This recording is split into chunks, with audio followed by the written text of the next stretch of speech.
All right, let's get busy.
I know all the Nancys of the world love Frank Sinatra. All right, let me get myself together real quick. Time is set. I do need to do a couple of other things real quick.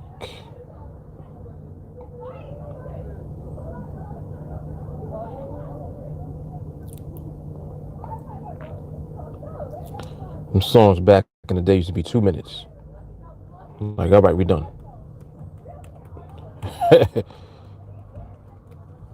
You don't need 10 minutes to get the point across. All right.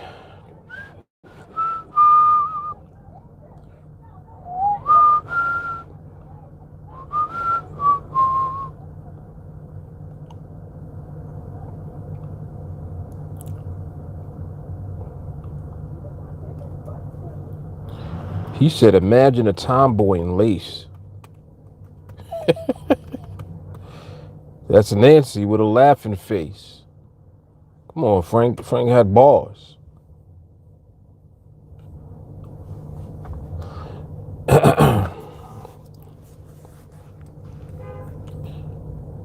right, let's go.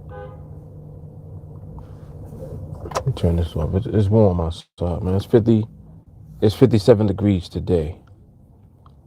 So we don't need no heat.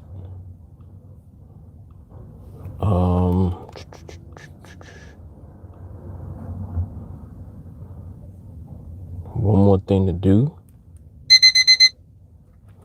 Alarm is working.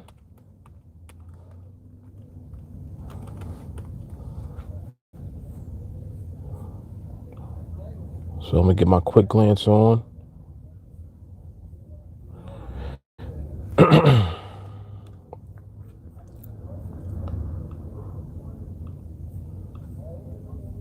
And I'm gonna get my quick glance off. shit. Yeah, market's not talking about much of anything right now. But I look anyway. So when the market is done doing whatever it's doing, we'll be ready.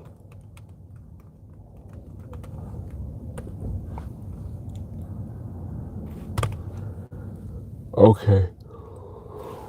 Oh, excuse me.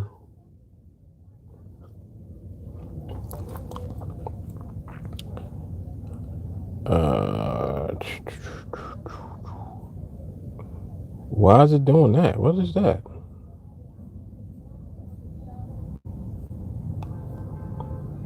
I don't understand these dudes. I don't get it, dudes.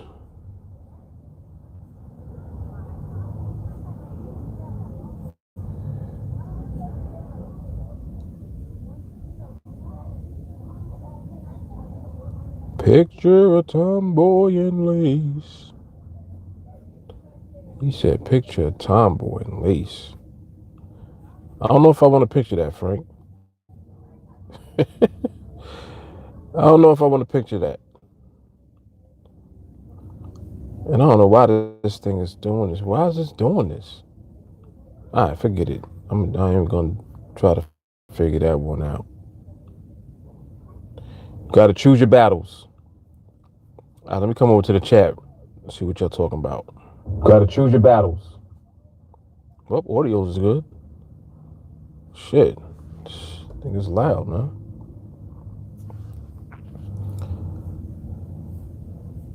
All right, Huey's in the building. What's up, Huey? Adele, what's good? What's up, Stacy? Hey, Winston. You can listen to Frank all day, huh? He said the Frank voice suits you. So you saying I got an old man voice, huh? What's up, Buddha? Kyle is in the building. What's up, Torre? All right.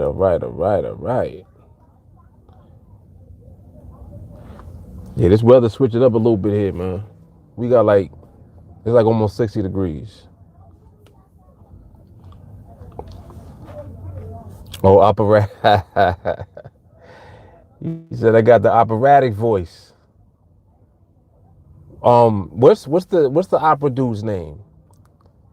Damn, you know who I'm talking about. He's heavy. Sings Italian opera. Oh man. Name is yes, Pavarotti. Thank you. Yo, Pavarotti is ill. If I sing like Pavarotti, I'd just be on the street walking and hitting everybody. I would just walk down the block and just hit everybody with the Pavarotti voice.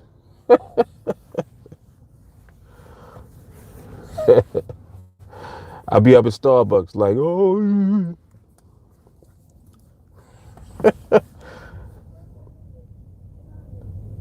Yep, I'll be just anywhere I go, I would just sing. You got a voice like that, you supposed to do that.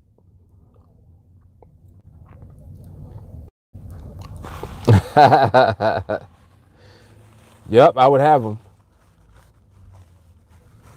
I wouldn't even say shit. I'd be like, I just hand him a piece of paper. Be like, you know what to do. Be like, you know what to do.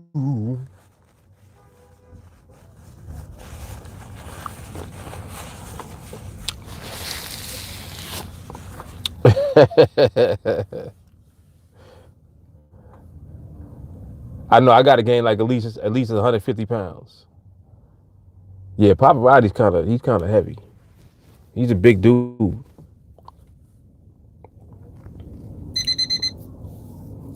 Oh, like Big Luther.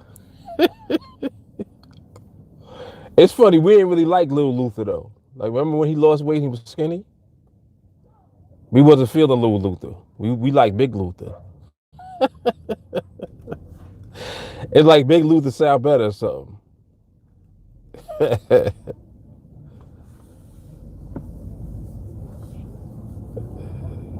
Jay Carly can't hear shit.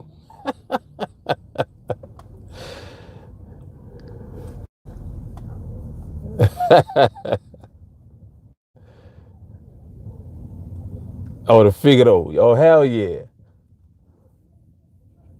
Hell yeah. Yo, y'all heard the clip from the symphony I put in the chat? Yo, that symphony was crazy. Those were young kids playing like that. I'm gonna keep that little clip because I'm gonna use that for something. I gotta use that for something. That shit gave me goosebumps. It was mad quiet in the like when we were in there at first. It was quiet. People was falling asleep. You know, because they're doing different types of sets. When they got to the last set where they did that, yo, they finished that. Everybody was on their feet clapping. That shit sounded remarkable.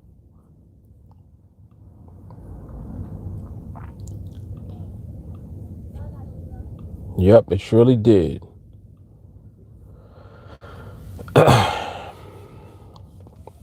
She said baby diabetes, Luther.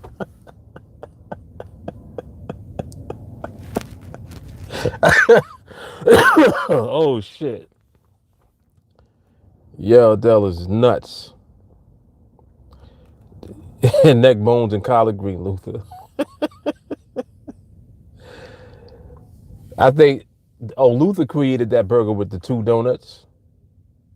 What was it? It's a burger in between two donuts, two glazed donuts as the bun.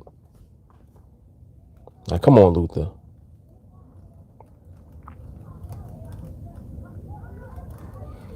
Yep, the Luther burger. Matter of fact, they call it that. The damn Luther burger. Two big ass glazed donuts with a patty. I don't know. But some people really love that shit. I never tried it. It doesn't, like, nothing about that am I interested in. Donut and burger do not go together at all. And like people put the condiments and everything on it too. So they put like mustard and ketchup. Nah, man. You putting ketchup on a donut? Just the thought of that is nasty.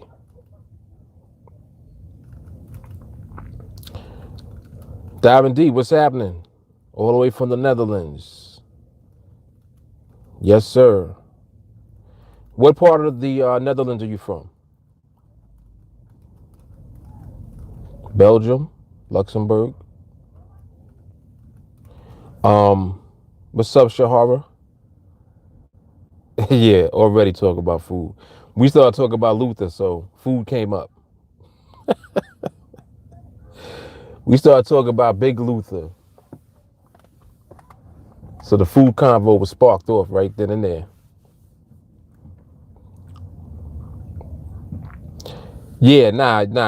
We not putting nothing on the donut. Nah, nothing on the donut.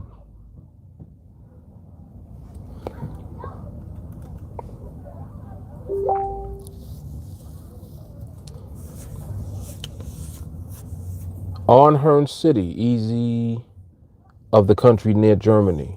Okay. Nice. How's the weather there now?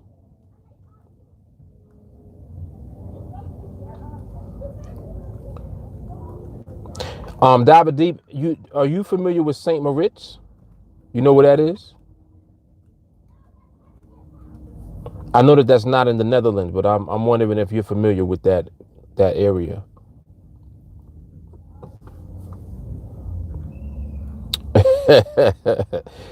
It was brief, Shahara. It was very brief.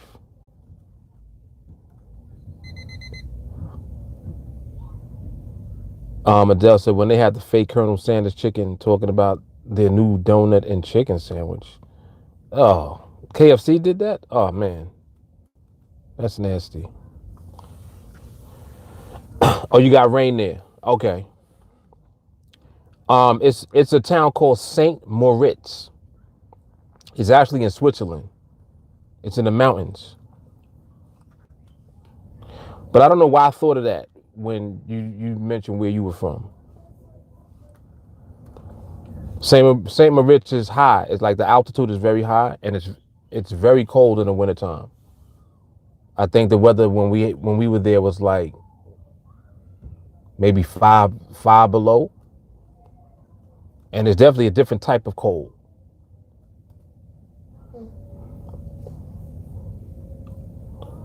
She should have thought that's making me nauseous. That chicken in the donut, right? Oh, like nah. Some things are just not meant to be. That's one of them.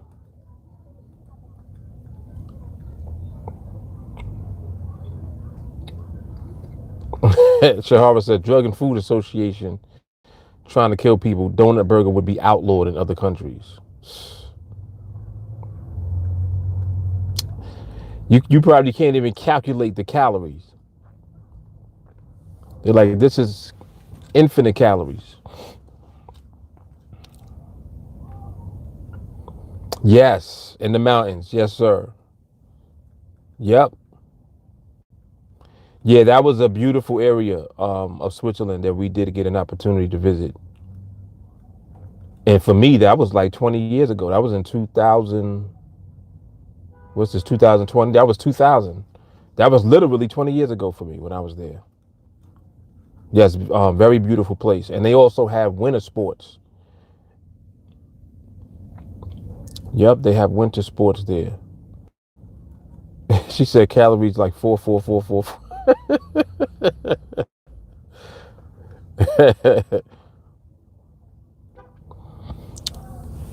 Deep said we can look at Switzerland and know the future. They are way ahead of the game. What you mean? What you mean by that?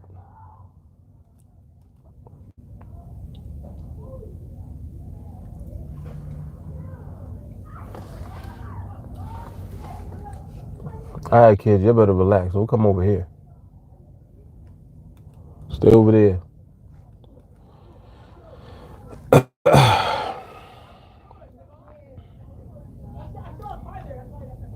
Kids have so much energy. It's crazy. Like they have nothing to do with the energy, so they just are just high energy, just moving around, walking around, everything they do loud. I'm like, go play a basketball game. Run it off.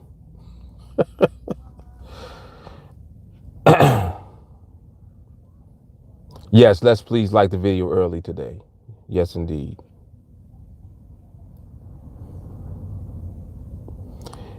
Yeah, they was a little close. They ain't touch it though. Cause you know if I feel a rock,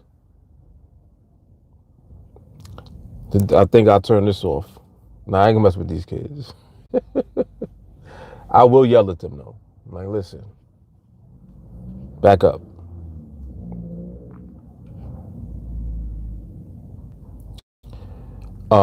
Deep said there's a village called Zoo. They are all about crypto.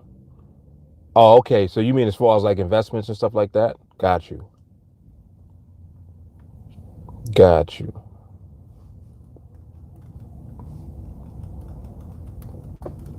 Yeah, camera on pause immediately. Like, oh, he froze. What happened to him? He froze.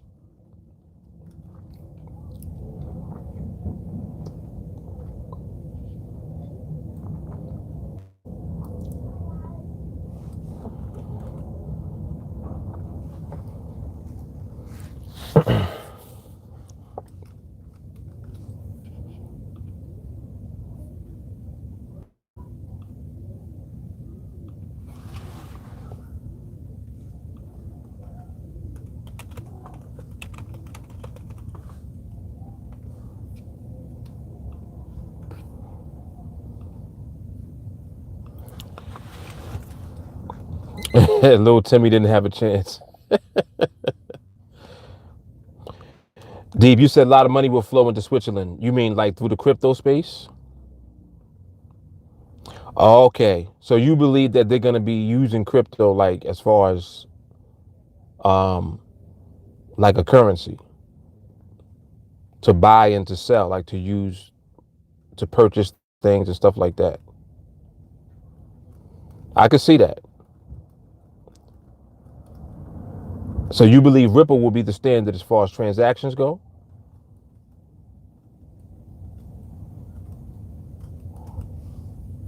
That's interesting.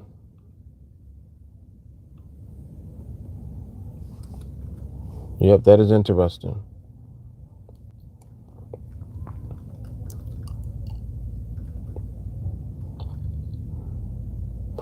I do believe that cryptocurrency will be used for transactions in the future as a standard because of the convenience, because of the ease of use.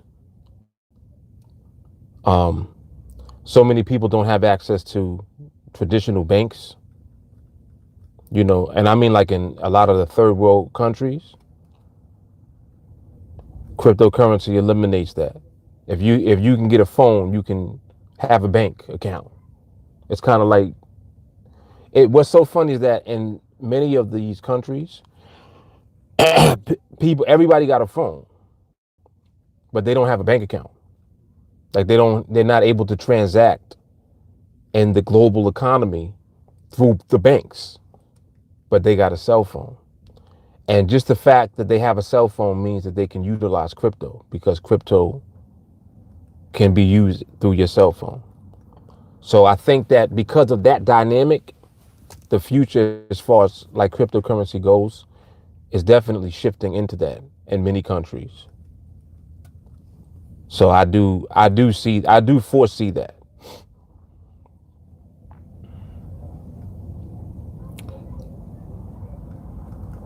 Yeah, the dollar will remain, Ripple will be the bridge currency.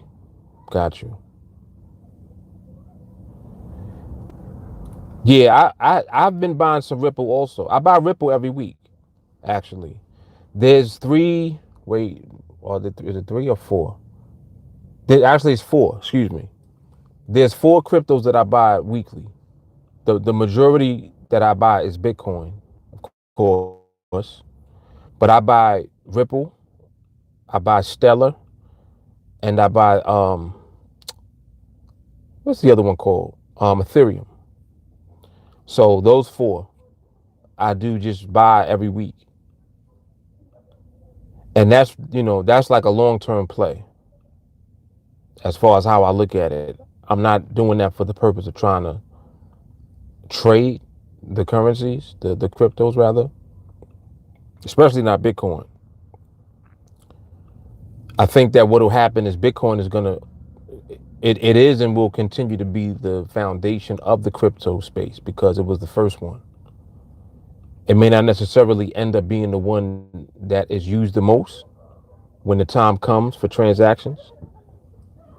Like because Ripple is already positioned because of the way that it's built, the way that it was built technology wise, banks can use it instead of using the Swift network.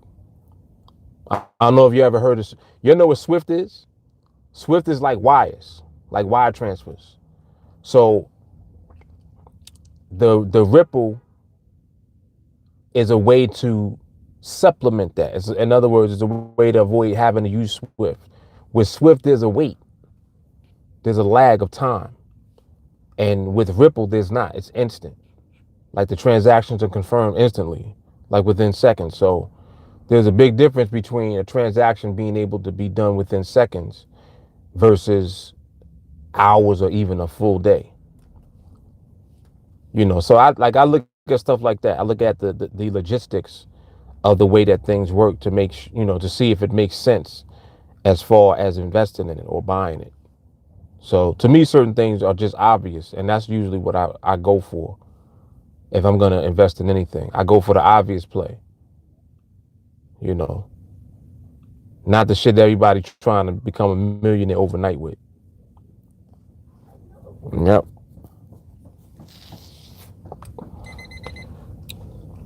Yeah, but it's always an interesting conversation to have. Yep, it surely is.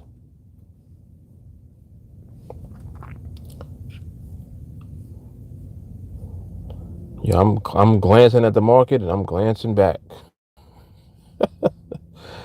Market ain't doing much of anything right now, but we know how that can change. We know how that can change very quickly too.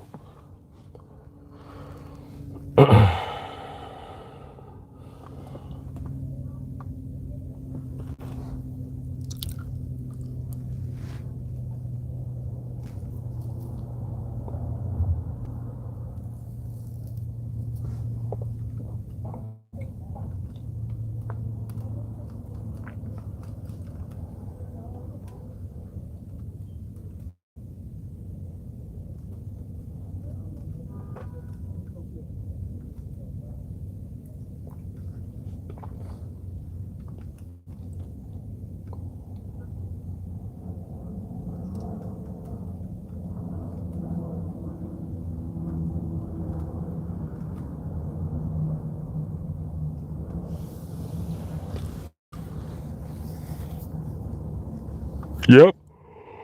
Oh, excuse me. That's exactly what the market does. Exactly what it does. So, Deep, do you trade anything else or you just trade crypto? Or I should say invest. Because from the sound of it, it sounds like you're doing long-term strategy also with crypto. But do you do any trading? Do you do any short-term trading?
I see they like hanging out right here in this Chinese restaurant.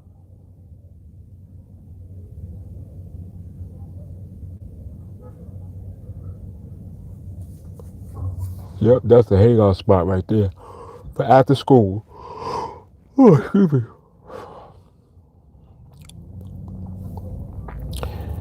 Deep said mostly investing. I have some small bags for trading to increase Ripple holdings. Got you. I like how he said that. He said I got some small bags.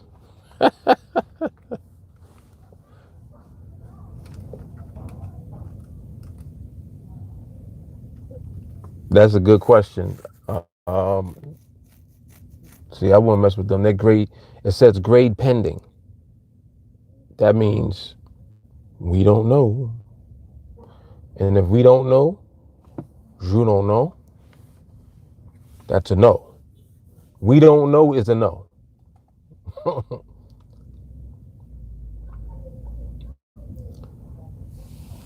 And I don't be messing with the little Chinese spots, like the little ones. I like, if I'm gonna do Chinese, I'm gonna do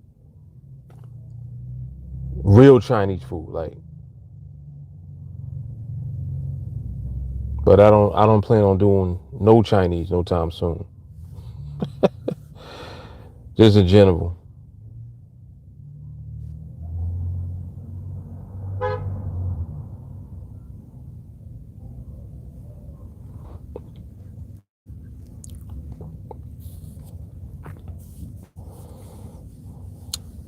I had a Friday party without you.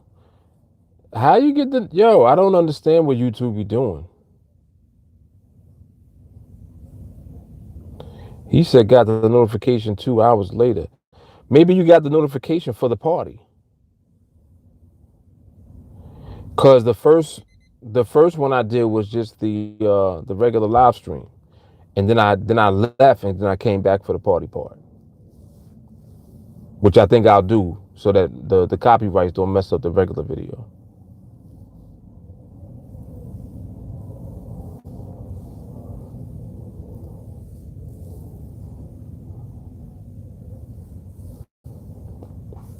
Or maybe where you at. The Chinese shops don't always got the best food here. That's for sure. It's like it's such a hit or miss. You got to find one that is good, and then when you find one, you got to hope that they remain consistent.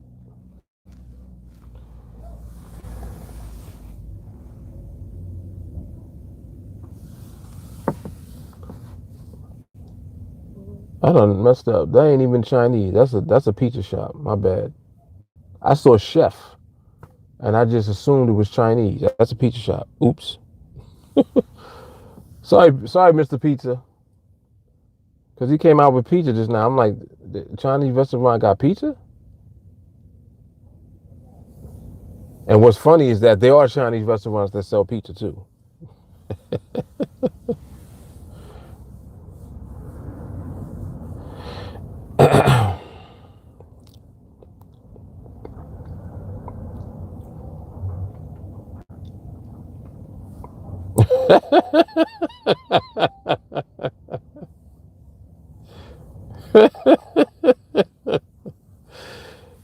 Yeah, you're crazy.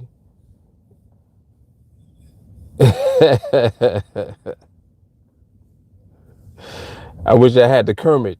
I need the Kermit meme.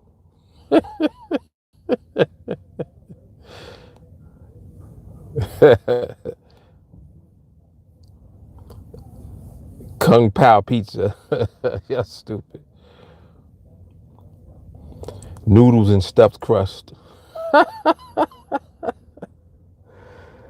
Oh man. I got some trivia for you. Who invented noodles? Who invented noodles? Y'all tell me that one. Come on, hurry up and Google it.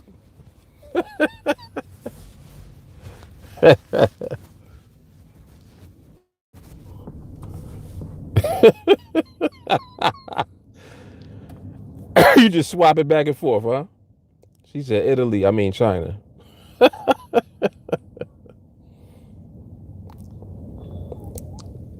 Now, Shahara. I was just thinking that. I was like, well, it probably was a Negro somewhere and it was stolen from him. Now I'm just messing with y'all. I mess with y'all. Extra sweet and sour sauce on my pizza. My pizza. Jelani said he think it was some dude in Germany. There's a debate whether it was Chinese or Middle Eastern. Mm-hmm. Who discovered rice? Let's see how far back you could go. Who did now? Mind you, I can't say invented rice because rice grows. So who discovered it?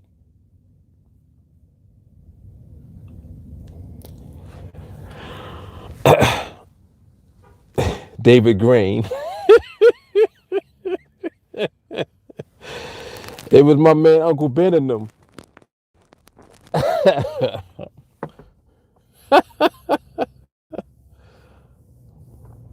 Yeah, we did have this conversation. Yep.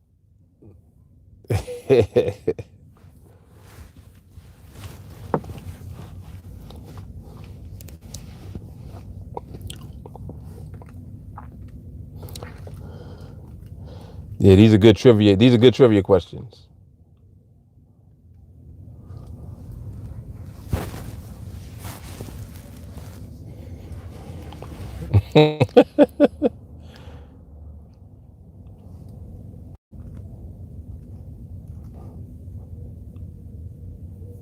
Market look like it's trying to slow down a little bit. Like it's struggling to slow down. No, it's slowing down somewhat.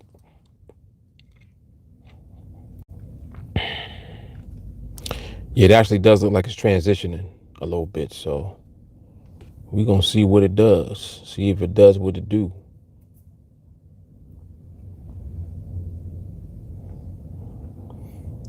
Yeah, that's about right. No, no, no, no, no. Maybe. Nope, nope, nope.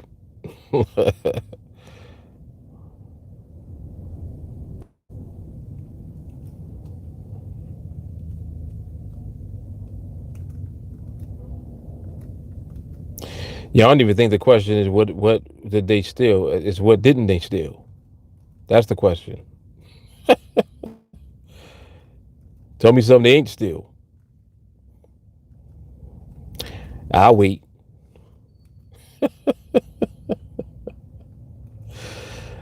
Stole every damn thing, man. Bro, is there any reason why you backing up this close to me?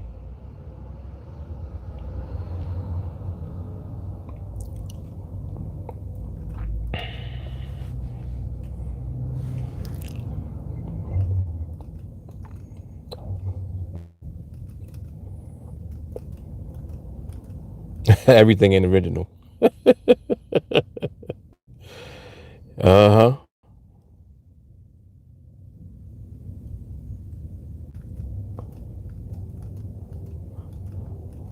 Right. It's the original of what I'm doing. This is my version of it. I'm the first to do this.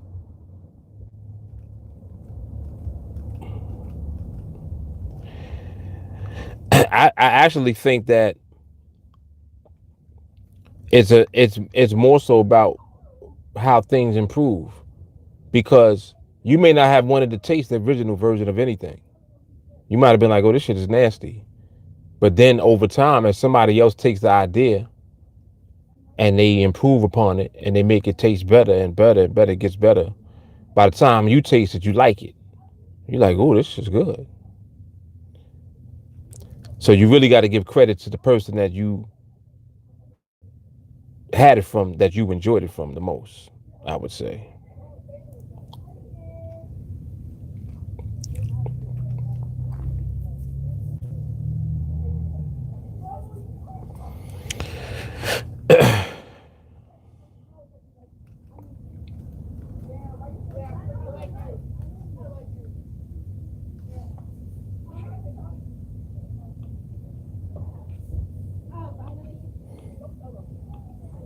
Yeah, that's often the best way to be. Shit, ignore a lot of shit. Ignore everything. Pay attention to nothing.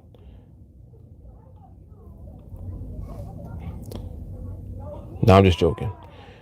James, when utilizing the QG, what would you recommend for those of us who are used to the play-by-play on the chart? Should we write down the end behaviors?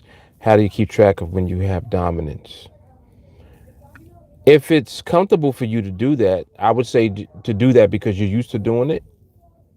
You don't have to try to force yourself to utilize the tool. I think that if the tool enhances what you do already, then you should definitely incorporate it into what you already do. For me, I always elevate. So if I utilize something, it's like I'm mentally incorporating what I was already doing into the new thing. But I do that like seamlessly, so you can't tell. It just looks like I'm doing something totally different now. But like mentally, I'm still doing the play by play and everything in my head when I'm doing the quick glance. So it's really like a seamless process for me. But I would say it like anything that you decide to use, as long as it's not making things more difficult for you, go for it. If you feel like it's creating friction, then just do what you know. Just stick to what you know. But if you feel that it can enhance, then definitely by all means incorporate it into what you do.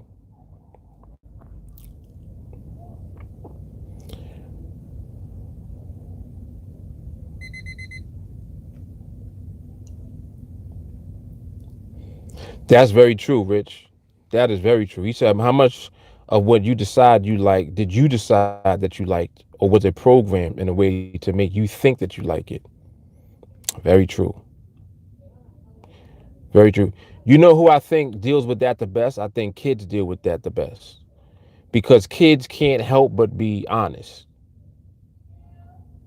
Like they're gonna tell you immediately what it is and how they feel about it. They don't really care about what you're saying at first.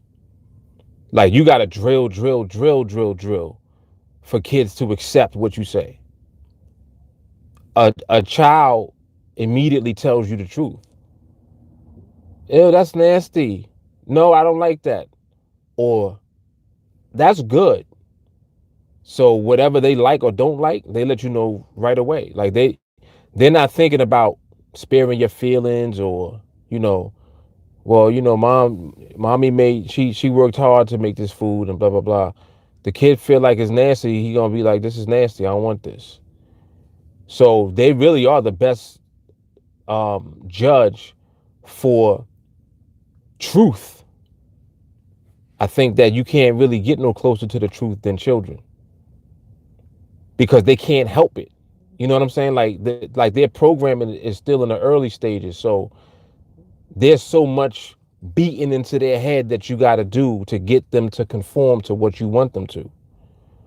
So if that happens as they get older, then the programming is there. But when they little, it's not there.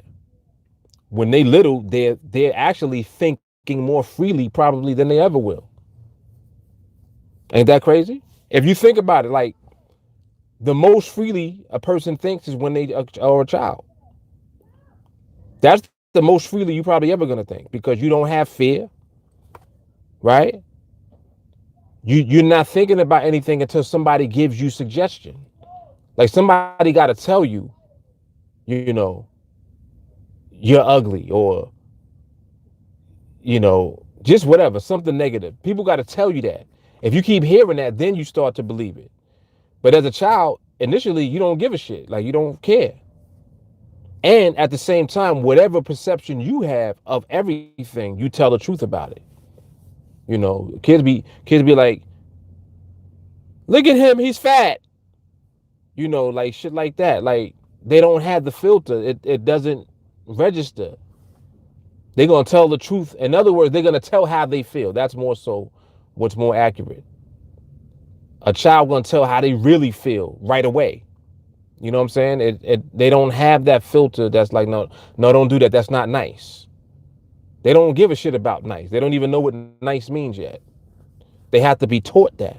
So I think that like indoctrination and programming is good and it could be very bad at the same time. So a lot of things are given to us by suggestion. Yes, absolutely.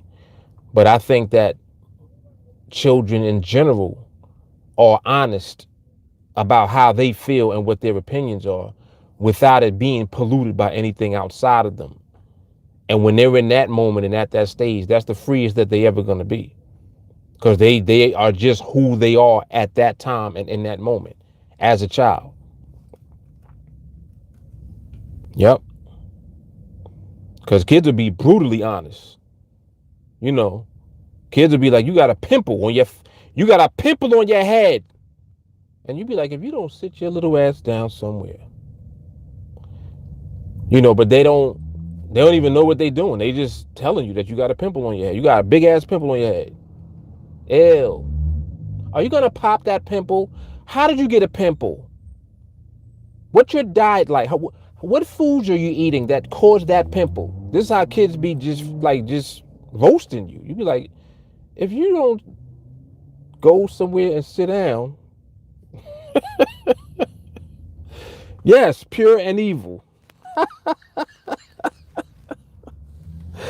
Hell yeah. Hell yeah. And that's true, man. That's what they be doing, man. They roast the hell out of you. Oh, man.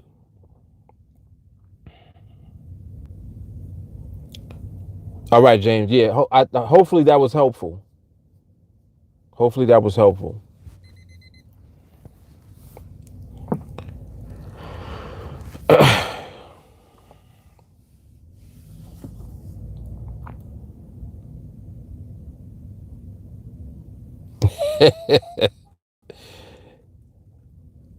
Yeah, to a degree. Ernest said kids don't know shit. That's why they honest. Yeah, to a degree. The one thing that they do know is whatever their opinion is. They know that in and out. And they don't care to filter it either for you. They let you know quick how they feel. Yeah, kids are great product testers. Oh man. You know what I've always thought about? You know how when you say like somebody is pure? If you think about that, right? Think about what pure means. Because you associate pure with good. And pure don't mean good. Pure just means unpolluted. It hasn't been, nothing has been added to it. Like it's this and that's it. This is what it is. Nobody added shit to it and nobody took nothing out. That's pure. But that don't necessarily mean good. So you know what I'm saying? Like it's so funny how we associate pure with goodness and being kind. No, no, that is not true.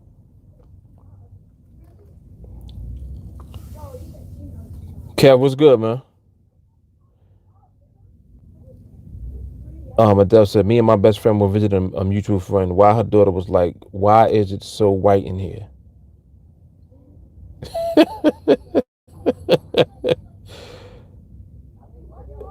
What, like when she said that, what did she mean? Like it was white in the room? Or she was talking about the people? I'm curious to know what she meant. Like, what was she talking about? That's funny.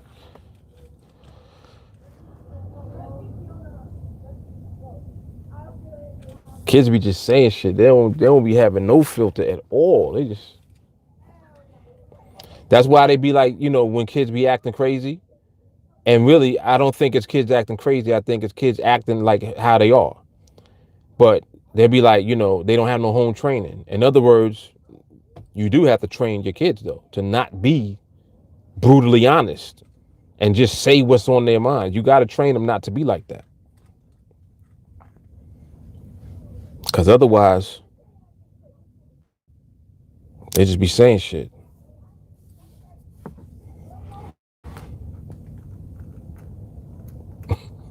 Other people.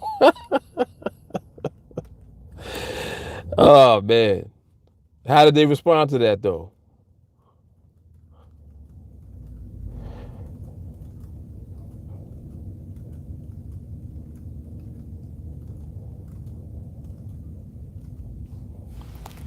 That's kind of crazy.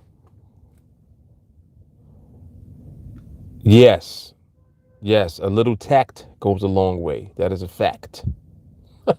A little tact is a fact.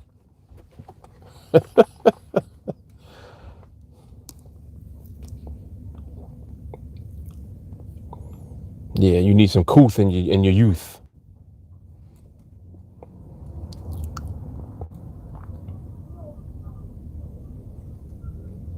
Well, we know that. J. Carter said, shit, some adults don't have any tact. That's a fact.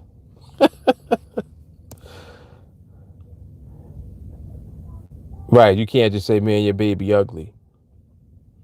I mean, you can say it, but depending on who you say it to, it might come with a 1-2 punch. Yeah, that's the shenanigans. Your baby is so precious.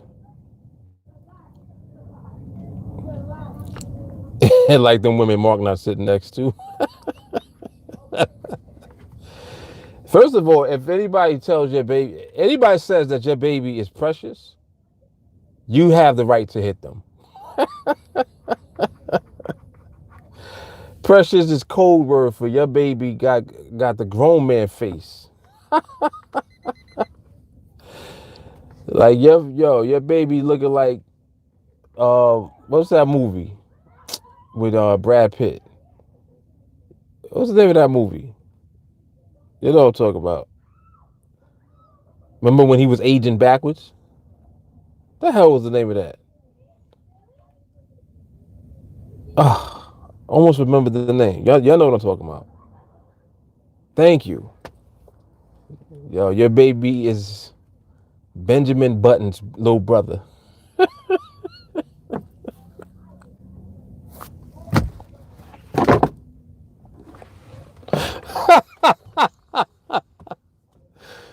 Yo,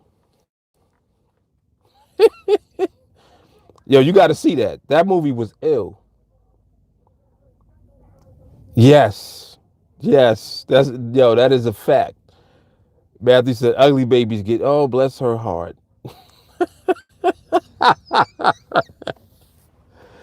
Yo, your baby look like Dr. Evil's cat.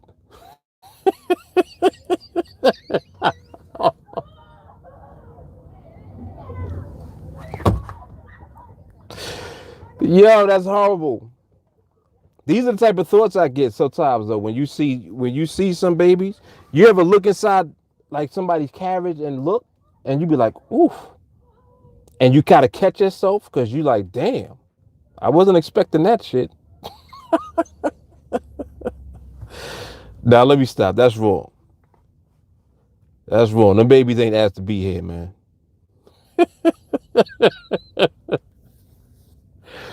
Baby, like, look, what you want me to tell you? Blame it on them. Yo, if babies could talk, babies would be like, don't get mad at me, get mad at him.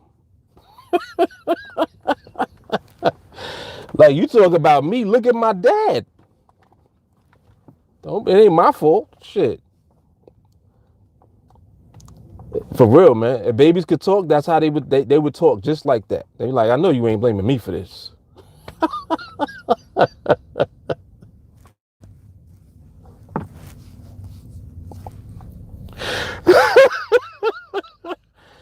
Yo. Yo, I straight got a headache off of that. That shit was funny. Damn. Whew. All right, Kev.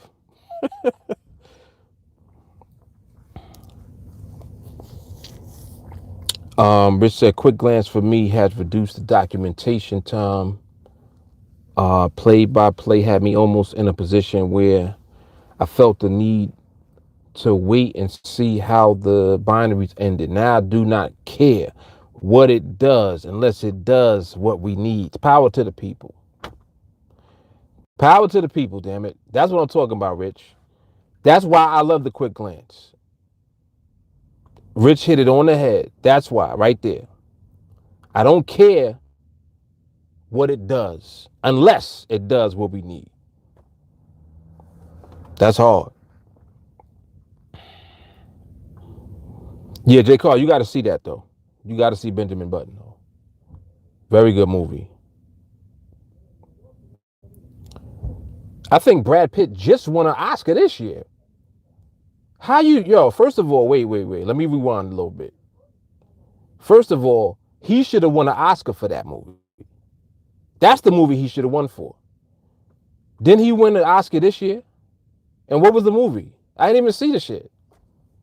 Like, I'm just saying, I didn't even see the movie he won for. But they always do that, man. They like, I don't know why. What are they? Are they the Academy Awards? Whatever, whoever they are. I don't know why they move like that, but I don't like how they be moving. Because they don't be giving out awards to who they should give it to the year of. And like the movie that it should be for. You end up getting an award for some other movie later, like that ain't got shit to do with nothing. Once upon a time, and I didn't even see it, and I know it wasn't better than Benjamin Button. I don't even gotta wonder. It wasn't better than that. And Brad Pitt is my man. I love him. He's an ill actor. But Benjamin Button was his movie. That was his Oscar movie right there. They should have gave him that.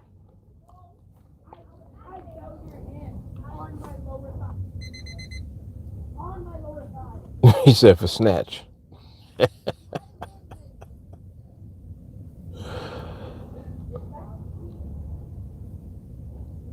Oh, snap. You're wrong. He said facially challenged babies. Adele says somebody accidentally sent me a picture of their child. My friend was like, tell them I'm not the father. Oh, snap. Yo, y'all. She said the baby looked like he didn't want to be there. Oh, snap.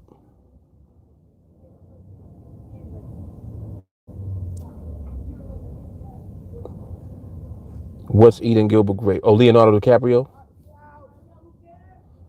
Yeah. He got one last year too, I think. Yep.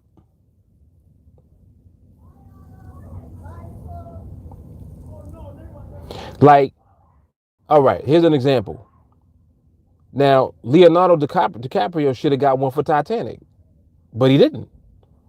Now, Titanic won mad other awards, I believe. Like, but not he didn't win it though. He didn't win one. He should have won one. Titanic is a classic movie. Like, you gonna watch that forever. You gonna every time that movie comes on, you'll watch it. Even if you don't want to watch it, you'll just end up watching it because you're like, oh, here's my part. Like, the whole movie is here's my part. It don't matter where the shit starts at.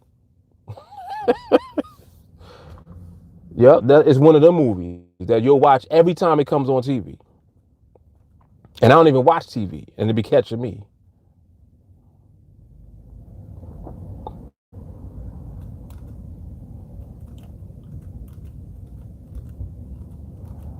Ernest be bugging. Yeah, he should have won for that. You wildin'.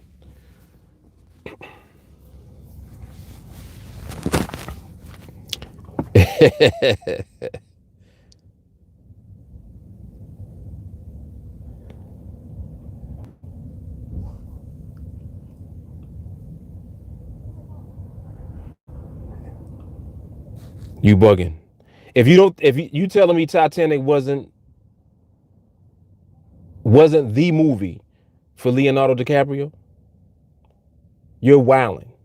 That was his movie right there. That was his movie. You bugging. Halle Berry, she should have won for Dorothy Dandridge. Yeah, she killed that role. What was it? She did. I think that she won for the one where she got topless. What movie was that? Swordfish. I think Halle Berry won for Swordfish, if I'm not mistaken. Don't quote me on that though. Jelani said he didn't even see Titanic all the way through. Well, you obviously were not watching with the opposite sex at the time. If you were, I assure you, you would have seen the whole movie. Oh, Monsters Ball. Thank you. Okay. Yes. Yes. She had to do all kind of extra shit to get an Oscar.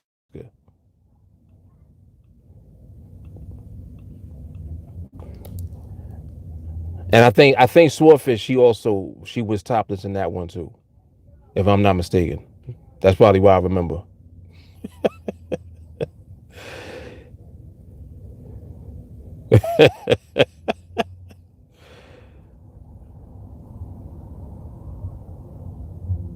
Right. She gave it to Billy Bob Thornton for that one. Shit is crazy. They did the same thing to Denzel. Yo, Denzel's catalog before Training Day was retarded. He did multiple Oscar-winning movies before Training Day. He wins for Training Day. And don't get me wrong, Training Day was ill. But I'm just talking about look at the character, look at what his character was. And you give him the award for that movie. So I'm just saying.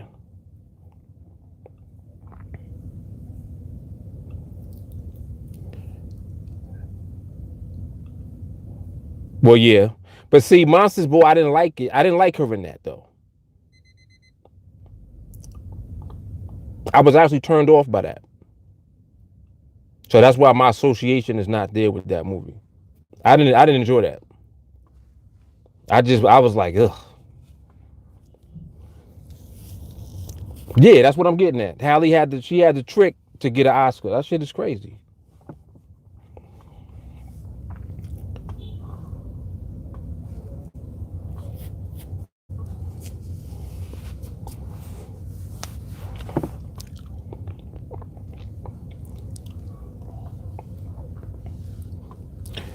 When did my man Tom Hanks win an Oscar? And what movie he went for? And I'm just going through like the list of like my top actors that I really appreciate their work. Tom Hanks is another one. I'm trying to think of what he won the Oscar for. Did he win an Oscar for Forrest Gump? Did he win it for Castaway?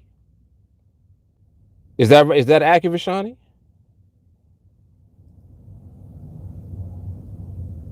He did not win for Forrest Gump, if I'm not mistaken. And this is what I'm saying. This is like, how do you not give him the Oscar for Forrest Gump? Like, is it me? You give him the Oscar. The whole movie, he was talking to a bull. And mind you, he killed that shit. He killed that movie. But you telling me he got a better chance of getting an Oscar for that than he does for Forrest Gump? What's wrong with y'all? This is what I'm saying. Like it's just stupid to me.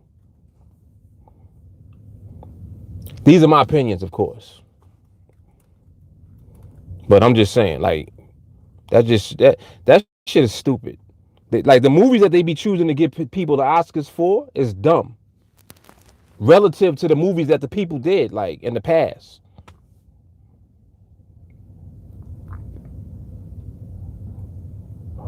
He did win for four. Okay, so then I retract that last statement. I didn't know. That's why I was getting upset, because I thought that he didn't win for that. Okay, all right. So my bad, Oscars.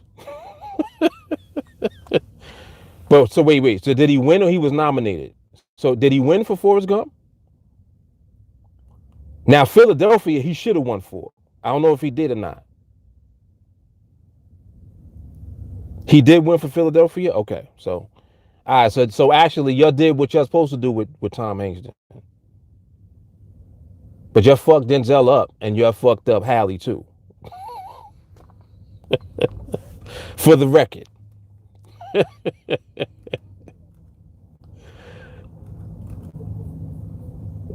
And you know, Rant Man is on deck. He not going back in the cage for a minute. Rant Man's like, fuck Tom Hanks then. All right, he won too, so fuck him. Yeah, no, he definitely deserved it for Philadelphia though. Hell yeah.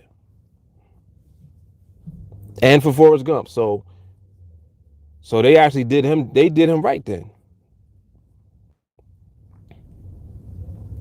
Yeah, literally talking to a bull. Mr. Wilson.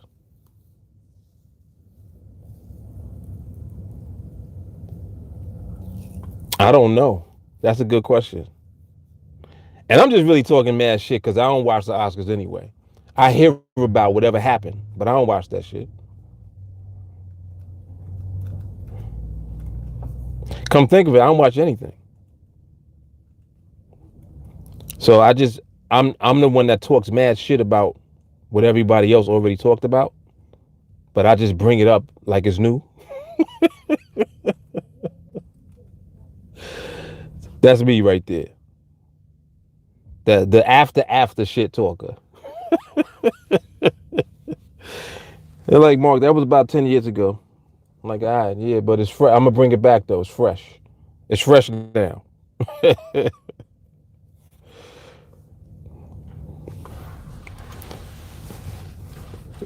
Right. Matthew said I can go to the hood and watch crazy people talk to balls. For free. Oh shit. I understand the Castaway is a sequel to Forrest Gump. Crazy. Nah, Forrest Gump is my movie, man. Run, Forrest. Run. What? Kidding me? She told Forrest to run. He ran.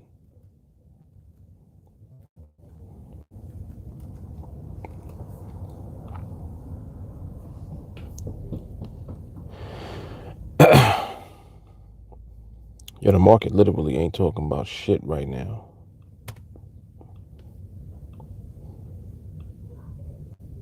Market is like pending.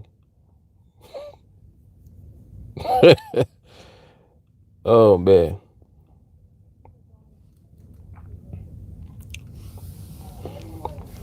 Come on, Jay Carly. Yes, this is what I'm talking about.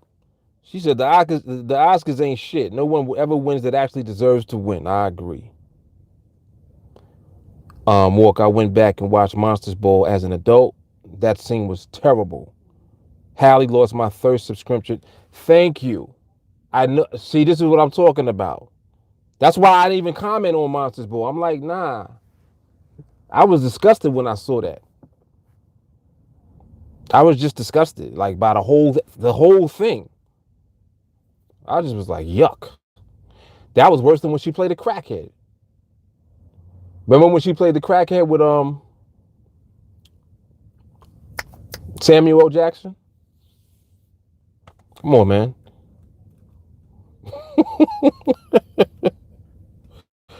I liked her better as a crackhead. Oh shit.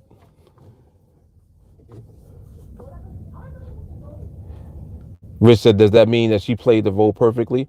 Actually, under the circumstances, yeah. Because her character was that. Yeah. But that still doesn't remove the fact that it was Hallie. I still see it's Hallie though. You see what I'm saying? So yeah, I'm mad at her for that. I'm mad at Hallie for Monsters Ball. It had to be you. Because it had to be her to do that shit. But no, that means that she's a remarkable actress to be able to convince you that that's really her doing that. In that character. That's exactly what she did. So yeah, she did a remarkable job. She's a great actress. But I'm still mad at her for doing that shit.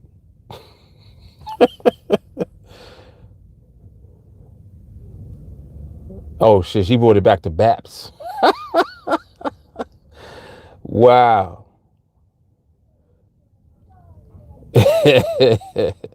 Boomerang was my shit. See, this is why I fuck with Matthew, because we be here all the time.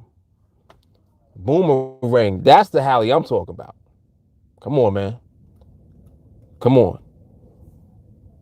She had the low cut like Tony Braxton.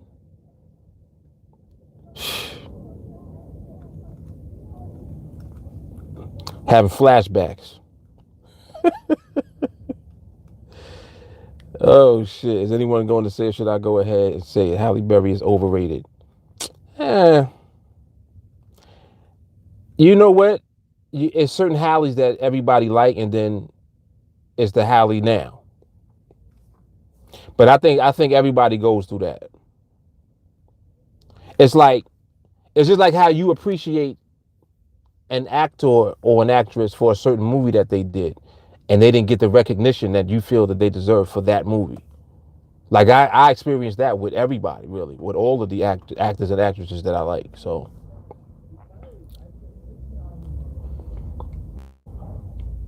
right? No, like, see what I'm saying? Like, Baby, like Taraji made Baby Boy what it is. She made that movie what it is.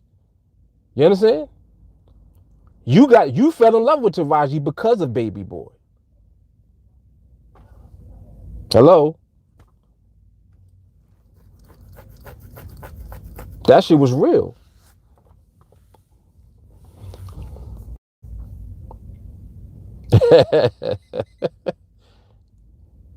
Rich said his band's record was the main record in Baps and it was a flop. You mean the movie flopped?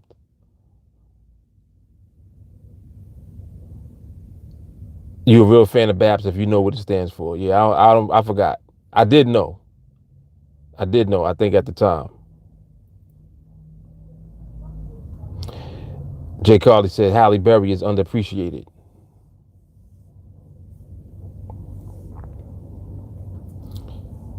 Jay Carly said she mad at all the acting in Baby Boy, but I love the shit out of that movie. You was mad at the acting? Well, who's acting?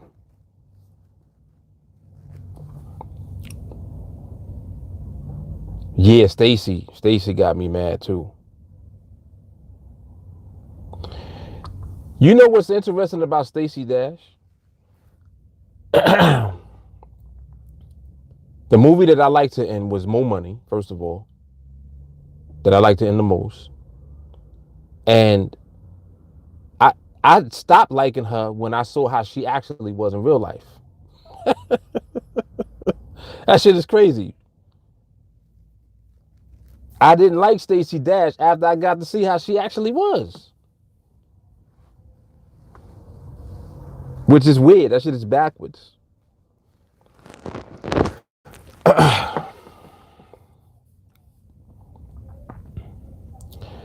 If you know anything about directors, you know that Baby Boy should be blamed on the directors.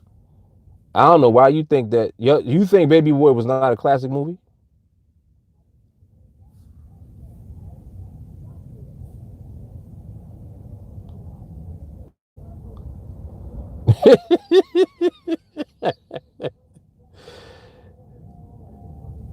Shahara says Halle's underappreciated now for sure. Most of the movies Halle is in now, she has on a bad wig, and I needn't speak on with a manager. Adele said, unfortunately, Stacey's B card was revoked. Oh shit! They try to get the mixed hair texture right. Jay Carly, yes, when you actually watch Baby Boy from a production standpoint, you will not like the acting.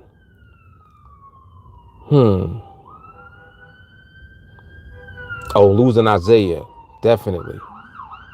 Yep. That's what I'm saying. Like movies with substance. Yep, Halle definitely killed that.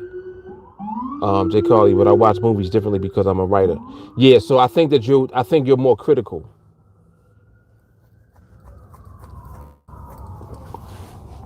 Looking at why these actors standing so close together. Oh, you got OCD when you watch a movie. Damn. Yeah, your OCD shit is mad high when you watch a movie, if that's the case.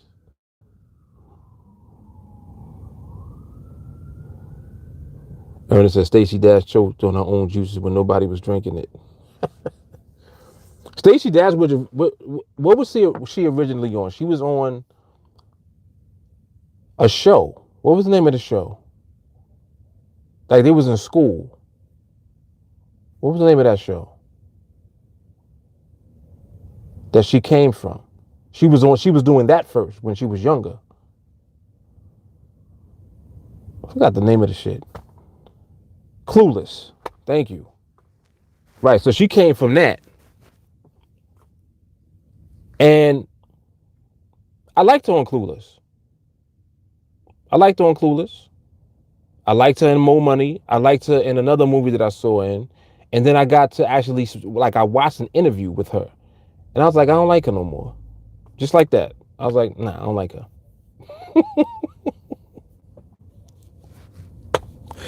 It's weird. It's very weird. Yeah, I might just be partial to Baby Boy because it's just a classic to me. It's just certain movies as classics. Baby Boy is definitely a classic, even though I don't like Tyrese no more. He another one. He got on my nerves after he started crying. But that boy can sing, and he's a good actor. Definitely a good actor.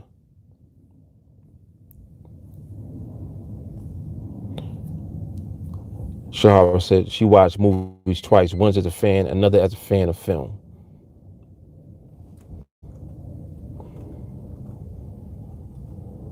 I think I watch movies once, and if it don't catch me right away, I probably won't finish watching it. You ever walked out of the theater on the movie? If I got to leave the theater, then that movie was garbage. Because I haven't done that like that often. I'm trying to think what movies I did that to. I think that I walked. I got to think way back now, because I don't even be going. Like I don't even go to the theater really to see movies no more like that.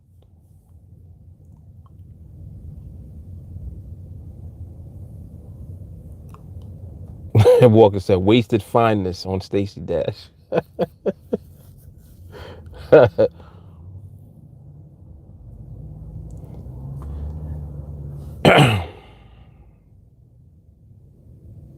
You can tell. Usually tell if a movie's bad. I hear you. Like just from the preview, right?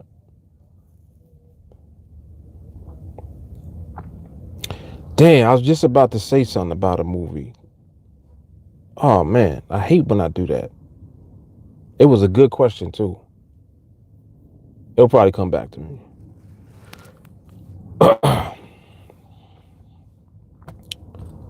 Damn, that was a good question.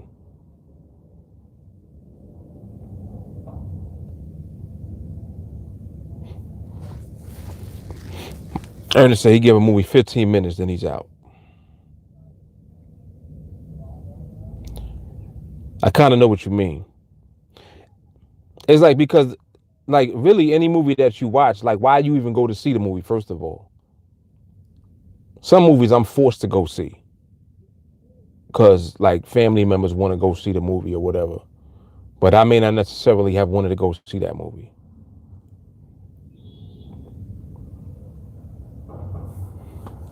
Yeah, and the thing about it is like you didn't really like her for her acting. You liked it her. Yeah, that was so ghetto just now.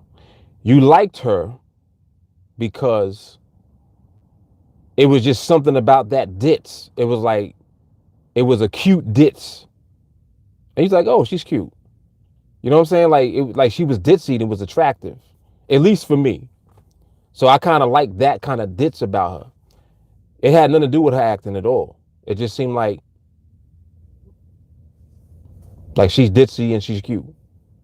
I could dig it. You know what I mean? But I don't think none of us really cared about her acting at all. So you're right about that one. The Irishman I didn't finish watching. That's the one with Robert De Niro and Joe Pesci.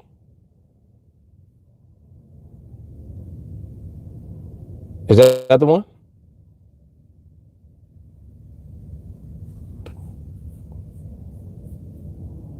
What the hell wrong with this internet, man?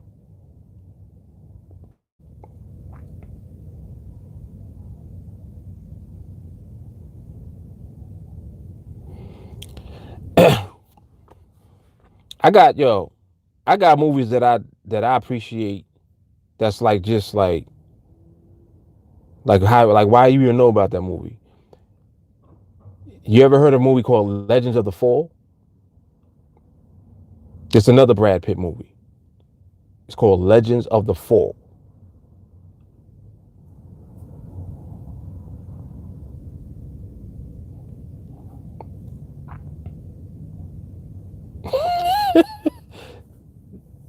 All the comments just came through just now.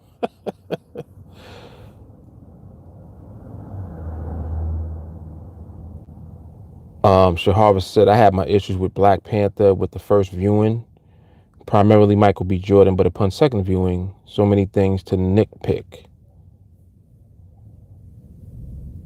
Really? You were nitpicking that the Black Panther movie?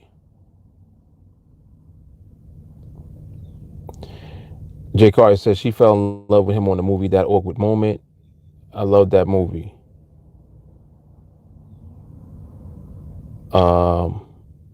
Yeah, I did say liked it, Ernest. Yes, I did. As an actor, not really. He's tolerable, but that's it. Shauna, you know what's crazy? I never saw the Black Panther movie. So much hysteria when it came out. I was all set. The Lone Wolf. I feel you. Black Panther, actually, I was forced to go at the time. I didn't want to go to see it in the theater. Like when everybody was wearing dashikis and doing all of that, I was like, nah. I was like, this. And it's not even like it was like feeling like a circus. It just was feeling like too much going on at the time. Yeah, I think he's ill in Creed. He's very good in Creed. Yep. He actually was pretty good in what's the movie with when they were on the train? It's called something Station, right? When he ended up getting shot, the one that was based on a true story. That was a good movie. That was a good movie.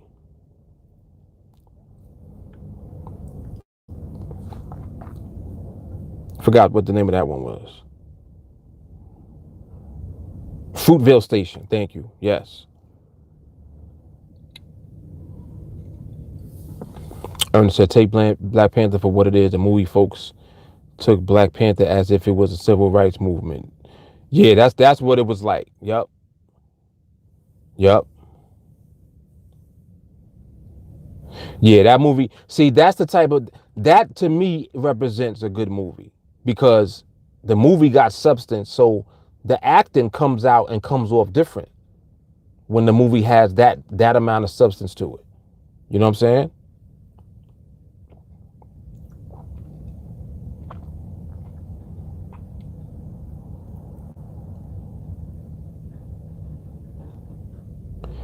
Um, she said Michael B. Jordan doesn't make a good villain. It's some kind of innocent about him a little bit. I know what you mean. It might be his youth. He was good in Creed though. He was good in Creed. Walker said Black Panther was the only time Black History Month wasn't an embarrassment for the past few years. BHM been on an L streak ever since.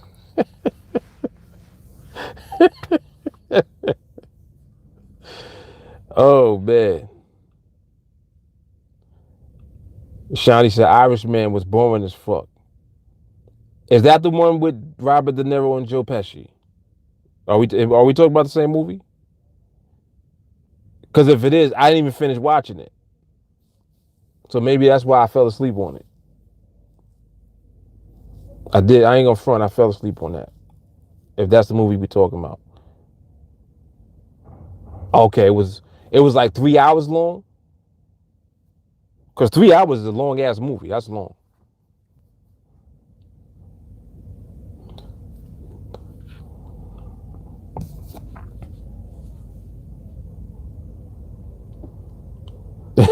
Yeah. Yep. Matthew said all the outfits idiots get on that bullshit every year for Black History Month.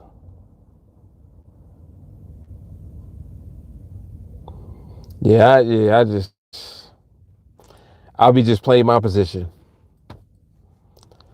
I'm like, all right.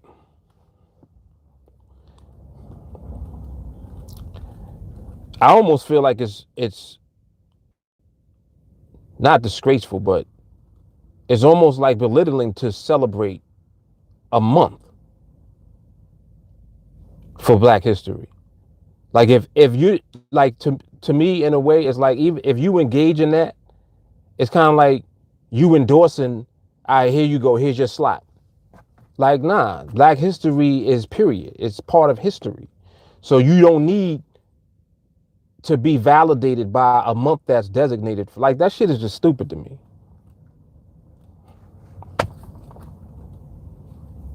Again, these are my opinions. But I think very unorthodox anyway. I don't think like the status quo. So you got to excuse me. Ernest says like we got a superhero now. We've been having a superhero Denzel. Right, right. Denzel definitely a superhero. Period. You got to be a history buff to like Irishman. It's a great movie. J. Carly, she loved the mob movies, if that makes sense. It makes perfect sense. Lucky Luciano, Star of Vegas, that's interesting to me. Got you. Well, you know who started Vegas, right? That was Benny Siegel. But you know that. Because you just said that you went to the history of it, so. Yep. They shot his ass right in the house, too, when he ain't paid back that money. Matthew said, fuck those movies. I had 2 superheroes growing up, my dad and my granddad.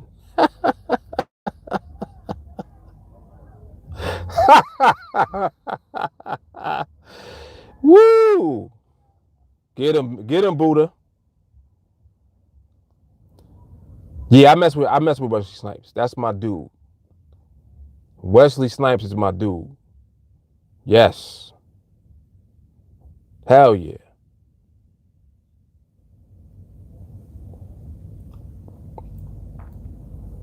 Cause like the superhero, I guess, ideology to me is not even like a superhero movie.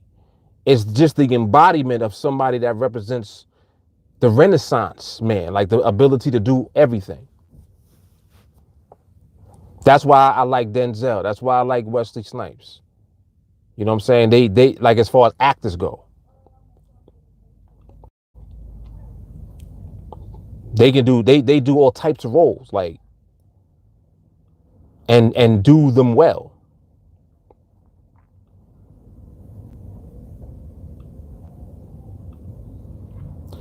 Will Smith is good too. And the Will I liked later. I didn't like Will at first, like when he was doing certain types of movies. I didn't like him when he was Hollywood. I liked him when he did certain movies that just had more essence to them. Like when he did Ali. Ali for me actually changed my perception of him, because he had to dig deep to pull that off. You know what I'm saying? He actually, you believed that he was Ali in the movie. You know what I'm saying? Same way Jamie Foxx pulled off Ray. When anytime an actor can make you believe and pull you into the movie, and you know the real person, and they make you believe that they're the person, they killed that shit. Yep. So I like that type of stuff. All right, Adele. Heat is my movie. That shootout scene. Official.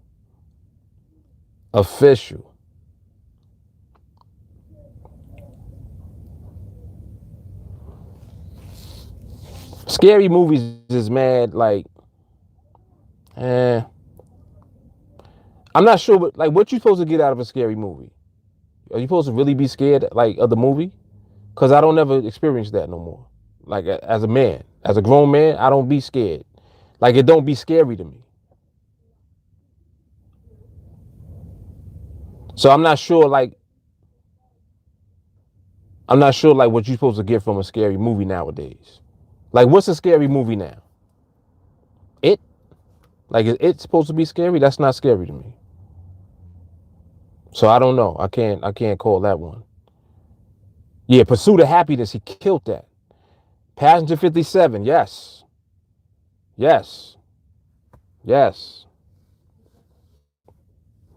Cameron said he saw Fruitvale Station in Oakland.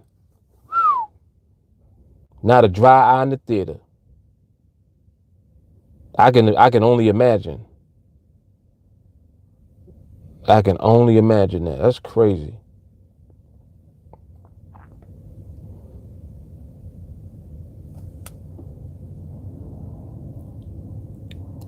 Ernest said Wesley birthed the Marvel franchise. My man Blade.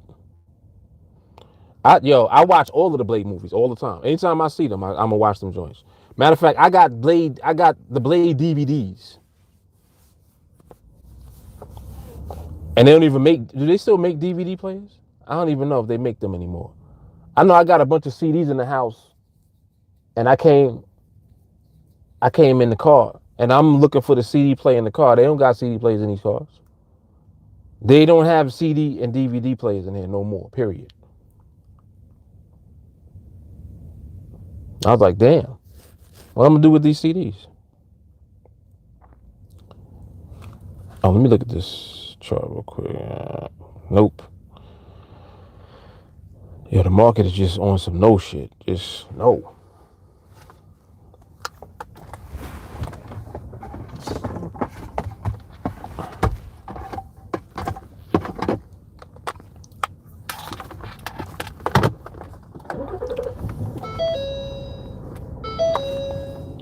They smile in your face all the time. They want to take your place. The backstabbers. Random music just popping in my head.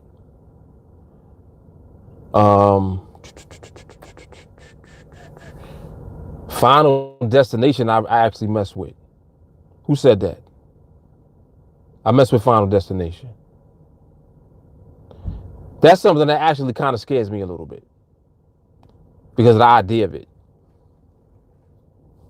Yeah, Final Destination. I mess with that.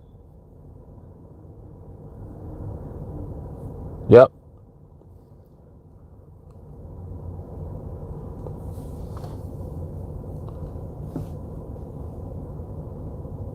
Ernest said, he said Marvel was almost bankrupt. And then Blade brought him back.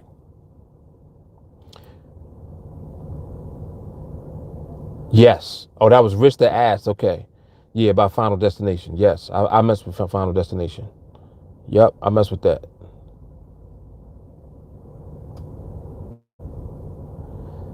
They bringing Blade back with your boy? Wow. I wonder why not Wesley, though.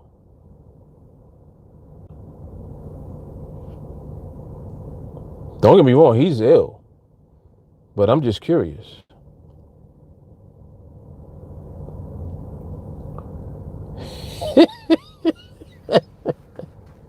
Yeah, I'm not even reading that, Jay Carly.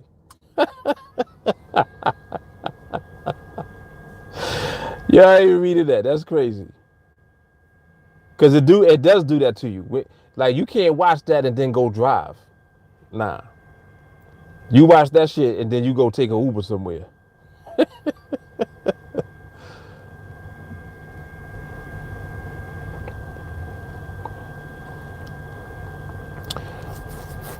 Matthew said, off subject, do you ever think the market only gives you trades when you're ready to receive them? I think about that all the time. Do you ever think the market only gives you trades when you're ready to receive them? That's a good question. It's an interesting question.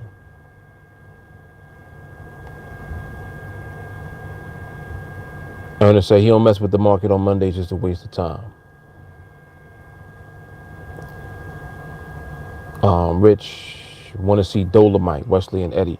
Yeah, I haven't seen Dolomite yet. I do want to see that though. Yeah, I have a list of movies I'm definitely gonna watch. That's one of them. Oh wow, Wesley refused that. Okay, got you. So now that makes sense. They probably wasn't speaking his numbers.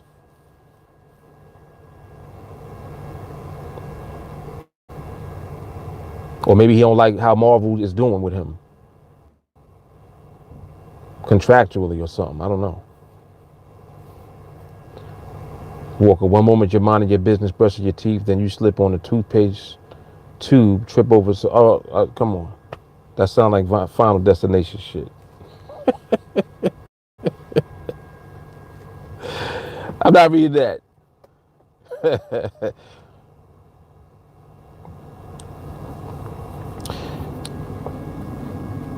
So Matthew said, being there doesn't mean that you're ready. And he's responding to the question that he asked.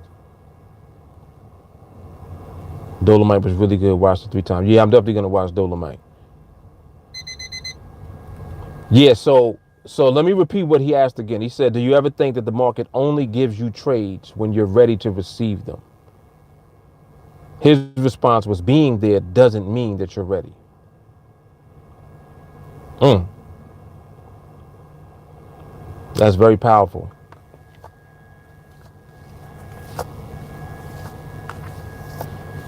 I think that, let me read what Rich said. He said, we train to always be ready. Between the TA family, I think she gives it up when she's ready to give it up. We just got to stay ready. Yo, Rich is on it. Rich is on it, damn it. Shit. He took my whole spiel. Ernest said, Matthew, you'll see trades when you're not thirsty. Not that because you're ready. Shawnee said, nonsense. So he said, you'll see trades when you're not thirsty, not because you're ready. This is a good dialogue. That's a good conversation right there to have. That is a good conversation. Shawnee, elaborate on your point. I want to hear about it. I definitely feel what Rich just said about being ready, staying ready. I agree. I agree with that.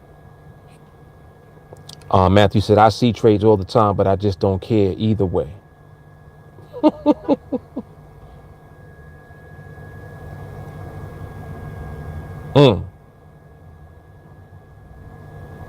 In other words, you don't care whether the market is only giving it to you because you're ready? Or what you mean when you say you don't care either way? What are the two ways? Just so we clear. Ernest said, go seeking trades and you'll see them all. Does it mean that they're good trades? Very good point.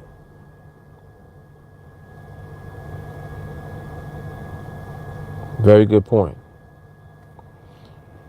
And I'm pretty sure that nobody that is training with us is seeking trades. At least not once you elevate to that point.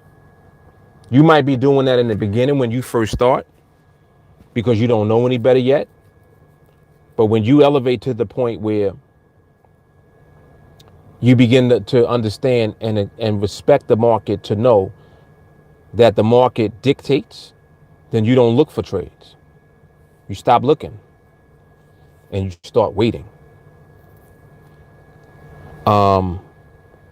Jay Carly said, one day I paper traded every binary for about 4 hours straight and didn't lose. Explain how that works. You know what you know doesn't mean that you should act. Rich said, when you've surrendered to the market's ways and how your patience is needed to work with it, trades manifest.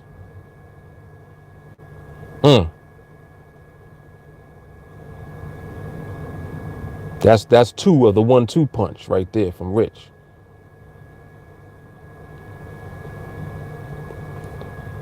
Okay, Shawnee was replying to when Ernest said Monday. So he said as far as Monday market is nonsense. Wonder what's happening, man.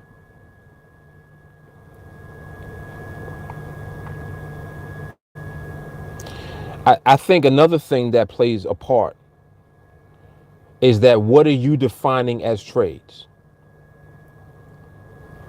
You, the person. That right there says it all, because whatever you're defining as trades is going to be what trades represent for you. Whether or not you decide to take them when you see them becomes the response to this question. So if you're waiting for high quality, low quantity then you don't mind the wait because that's what the whole thing is about. Your whole objective is to wait for the best. If the market is not willing to give that to you at the time, then you don't have anything. The market didn't give it to you. And you accept that and you move on. You keep it moving. But once you start to get into quantity over quality, you can begin to see, oh, well, I do that. Yeah, I'll do that. I could do that. Now you got an array of all these different types of trades that you're willing to take.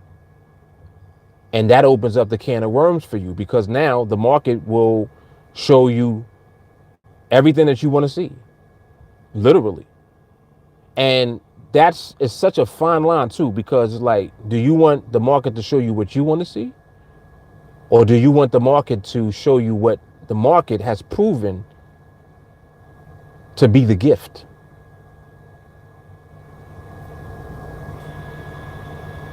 It becomes more so a dynamic shifting into that way. So Ernest said, you observe first, then the market gives you a hint, then you perk up, now you're ready. I agree. The market does give you indication. I would say that that I'm always perked up. If I'm on the platform, I'm perked. But it doesn't mean I'm gonna do anything. I'm just ready when it happens. So if it doesn't happen, I'm good with that too. You see what I'm saying? If it doesn't happen, like I won't sit and be frustrated about the fact that it didn't happen while I was there. It just didn't happen while I was there, and that's it. That's what the market decided. It's cool. Next. You know what I'm saying? So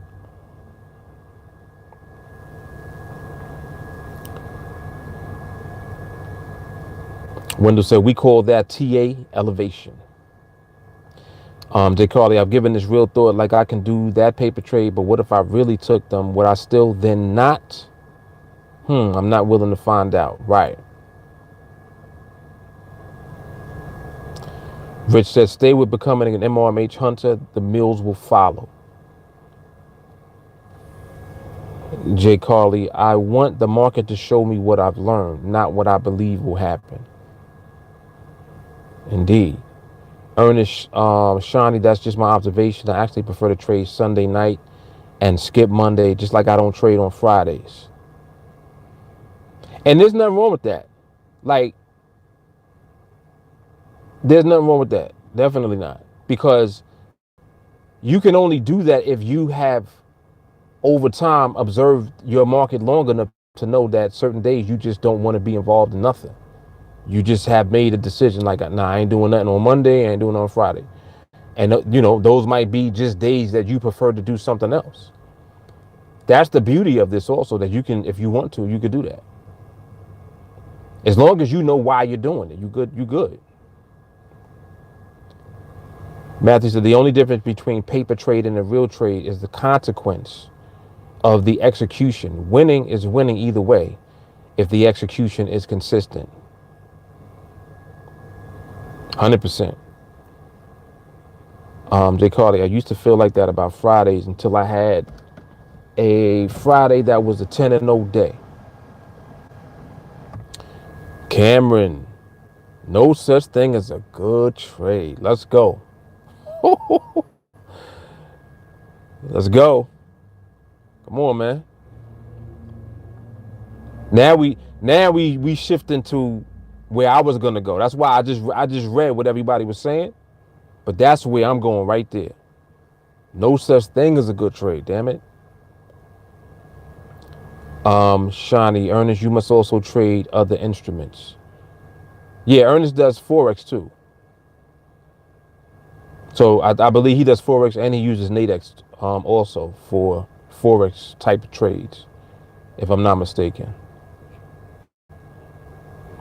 J. Carr says, so the day and or the time don't matter. The skill matters and being available to execute the skill. Bingo. She agrees with Matthew. Some traders don't trade during the summer. Yeah, which is silly to me. It's all subjective. Yeah, there are some people that take the whole summer off. Like they'll go travel, do shit like that. Um, it's not a bad idea, but I feel like if you do what you need to do, you can travel all year. I don't gotta wait till the summer to travel if I want to travel. I can travel whenever I want to.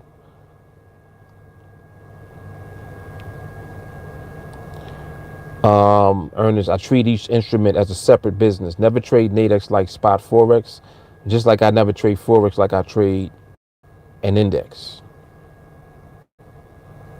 Okay. Yep, that makes sense. That makes perfect sense.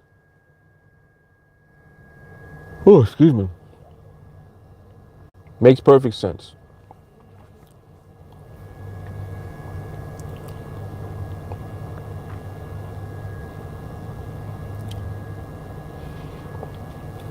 Yep, but this is a good dialogue though. Very good dialogue right here. I like this. Shawnee said 10 and no day, you trading too much.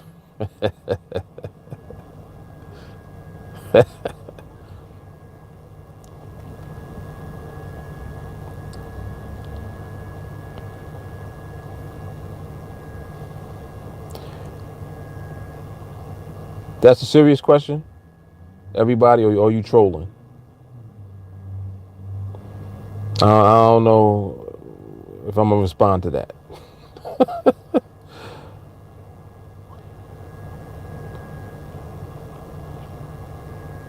Jay Carly said, Shawnee, I was in 2018.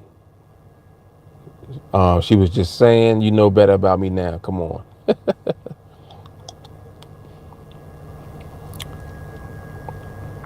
Anybody can get it. Just like anybody can get a cold.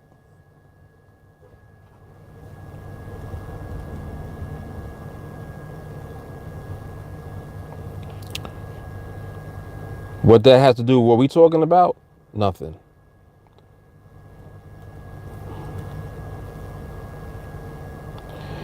Yeah, but yeah, so as far as the market itself goes, like again, when it when once you define what a trade means for you, I believe that will help to define what the market presents to you. Because there's a difference between you waiting on the market to give you something and you looking in the market for something. Although they're very similar, they're not the same. If you're looking for something in the market, you're going to keep looking until you see it. If you're waiting for the market to present you with something, you're not looking for it. You're waiting for it. So there's a difference. Like the whole dynamic is different. There's a difference between a wait and a look. You waiting or you looking? We train to wait, and that's what we're going to do.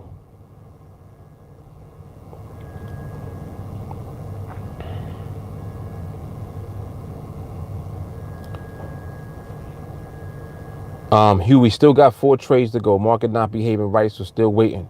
Huey, you doing what you're supposed to do. Yep. I haven't taken a trade since last week. And I understand exactly why. The market ain't giving it up yet. And look, you see where you at, Huey. Sorry. I'm sorry, Huey.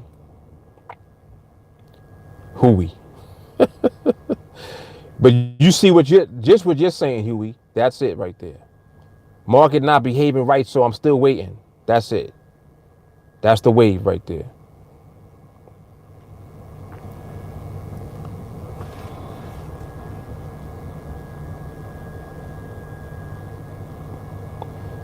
Yeah, I'm not even going to respond to that.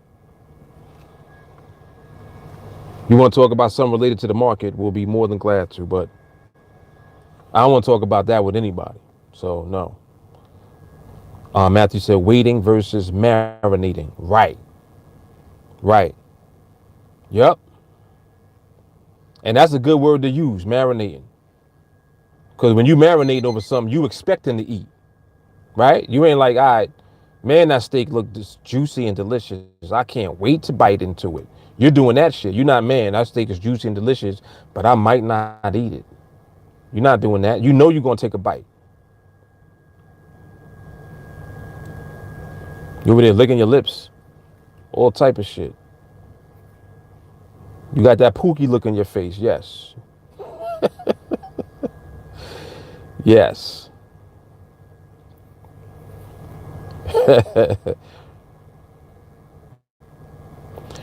Huey said, what I realized is that the pressure is of, and it's down to size.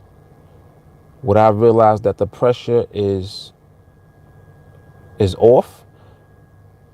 I think you're saying what I realized is that the pressure is off and it's down to size. Very good, Huey. Very good, man. Very good. Nice. You're going to be all right, Huey. Told you, man. We told you that last week. Told you that last week. Oh, didn't you went out with your wife, right? Oh, no, that wasn't Huey. My bad. That was, what was the guy's name? Oh, KS. That was KS that went out with his wife. Sometimes I'll be getting the people confused. So Huey is actually somebody else. Okay. Jay Carly, I'm 1-0 for the year. I'm good getting everything in place. Mad training and observation. Had a little bit of hesitation issue. Worked through that as I work through every single thing that comes my way. Yes. Yes. See, man. And it's like I wish that. Right, that's Candy's husband. Right, okay. I wish that could be communicated to people in a way that's like just so easy for them to see it and to grasp it and accept it. What Jay Carly just pointed out just now. Like, that's powerful, man. Like, look at how she's not stressing about getting trades. But what is she doing with the time? Listen to what she's saying. She said, I had a little bit of hesitation issue, work through that. How do you work through anything? It's time. You're so much better off by training more than trying to trade when you know that you're not right. When you notice something is off, don't trade. That's not like you're not under pressure to trade. There's no pressure to trade. Because the pressure that you applying to yourself is going to make you do something that you don't want to do. That's totally unnecessary. That's going to end up and result in adverse results. So instead of doing that, you better off training, putting more energy into that and focusing and continuing your elevation of your skill. Because I guarantee you that there's going to come the time when you're going to be able to execute it. You think that you just building your skill for nothing? You think your training that you're doing and you didn't take trades yet, you think that that's in vain? It's not.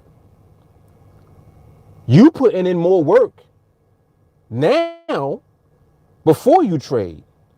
After you start trading, that's the easy shit to do. All you're doing is rinsing and repeating. You're not still trying to figure things out when you get to the point where you actually taking trades now. You've already done all of the bullshit. Like you've gone through everything that you need to go through if you've been training the whole time. That's my point. That's what I'm trying to get at. If you've been training the entire time, when the time comes for you to start actually taking your trades and you feel comfortable and you good to go, it's going to be automatic. You ain't even going to have to think about it. That's where you want to be. You need to be in position to rinse and repeat the habit that you created through your training process. Or I should say the habits. Because it includes multiple things. Your patience, your discipline, your focus, your ability to not be distracted by shit. All of those are the right habits that you're creating.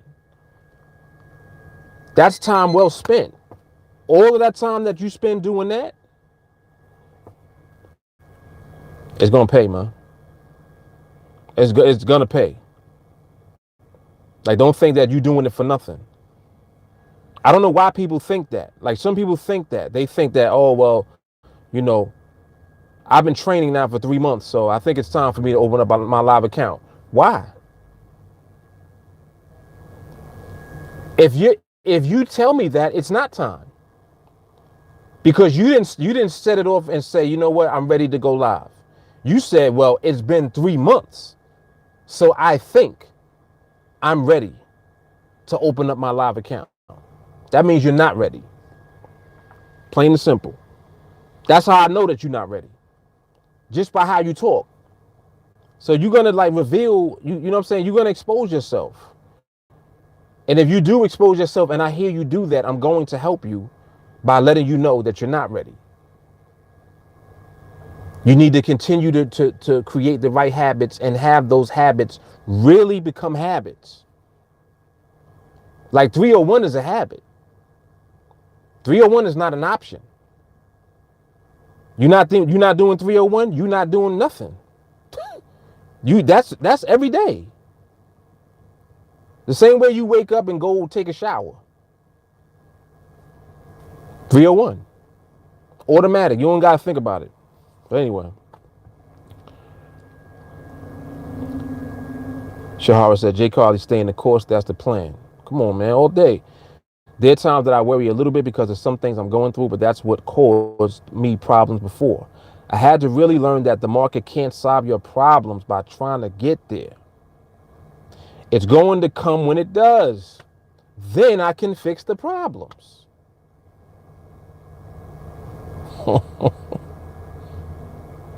Made perfect sense. That makes perfect sense, Jay Carly. Instead of doing it the other way around. Pressurizing yourself because you got problems and trying to force the market to help you fix the problems. That's the other way. That's the way that you used to do shit. You're not doing that anymore. Not only are you not doing that anymore, you know that you're not doing that anymore. You just said it. You see what I'm saying? You just said, I'm not doing that anymore. You didn't ask. You didn't say, man, you know, I wonder if I'm going to do this. You see what I'm saying? Anytime you have a question, that's always you trying to still feel your way through whatever you're going through at the time. You're so far beyond that. It's like you now are you're at an elevated point, so you can't even go back now if you wanted to. That's that little fear that you just mentioned. That little bit of fear that you just said. You said sometimes I worry a little bit. That's what that is. It's the memory of what you were doing before. That's all that is. But you're not going to do it. You've done this. Come on, man. See that? Like when I really start breaking that shit down, it's so crazy how I can see what you're doing. Like that shit is hard right there. That's hard.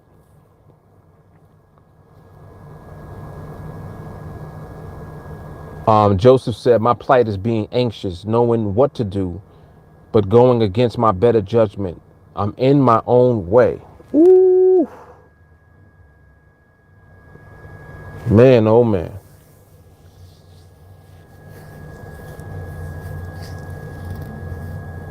You heard what he said? What y'all got to say to that? Joe Jackson just said, my plight is being anxious. I'm in my own way. How y'all feel about that?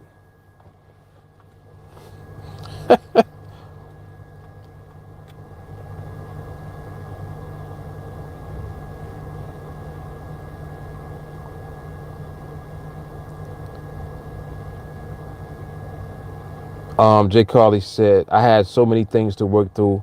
It's had to take this long. I had to literally change my fundamental self. Yes. Because you cannot change the things without changing the person. Yeah, you can't change the things without changing you. You becoming another person. Oh shit. JT said, not ready, son. Wendell, I'm literally at the point I could write 301 out on paper without listening to it. I have it memorized and still listen to it every day. JT said you can smell the BS. Right, with what Joe said. Joe, you smelling your own BS. Rich said the market is a problem solver, but it can't solve the one problem that you need to fix. Lord have mercy. Jay Carley said, Joe Jackson, you literally just stated the problem and what you need to do in the same sentence. Thank you. Thank you. He said he's in his own way. Get out your own way, Joe. Get out your own way. Rich said a point of elevation to know your weakness and be prepared to go through it. Woo. That's the transition, baby. That's the shift. See, when you about to shift, you start talking like this. Joe, you couldn't even talk like this unless you had self-awareness. And you do. And self-awareness is the key to being able to change into the new you. You can't change who you are if you don't know who you are. You need self-awareness first. You got to know what bullshit that you're doing already. Then you can change it. Because you can change who you are. Damn, man. Come on, man. What you think repetition is doing? It's changing you. It's transforming you into a new person.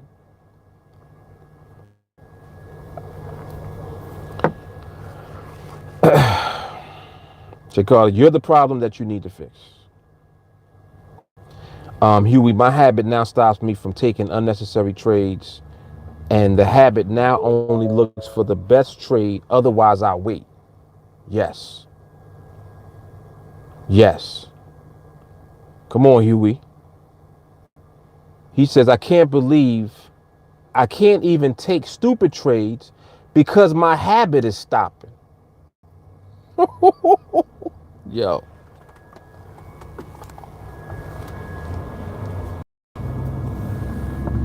Y'all see the vibe is not playing no games today. The vibe is on fleek. Sir Harper said what Jay Carley said. He's identified his problem. Jay Carley, there's a reason they say the first step is acceptance. Yep. Yep. See, the reason that denial keeps somebody in prison of their own making is because you're not accepting who you are already. You acting like it's somebody else. It ain't somebody else, it's you. Oh, well, when I do this, this happens. Right, so that means it's you. It's not because when you do something, it's because it's you doing something. Which means that whatever you're doing is habitual. Which means that you're the old creature that you don't want to be no more. Which means that to become the new creature, you got to do new shit.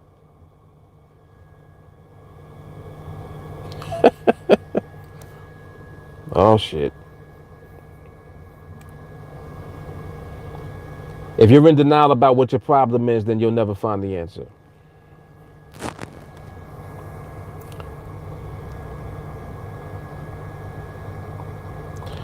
When you're denying yourself. That's why you can't find the answer. How can you seek and find the answer if you don't even acknowledge that it's you? Who's finding it? You can't find it. You don't even accept the fact that it's you doing it. This shit is hard, man. JT said it's called a consequence for your actions. Yes. Yes. Yep. That is exactly right.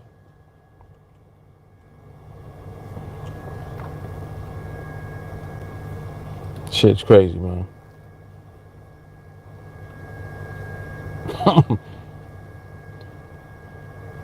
Mm-mm-mm.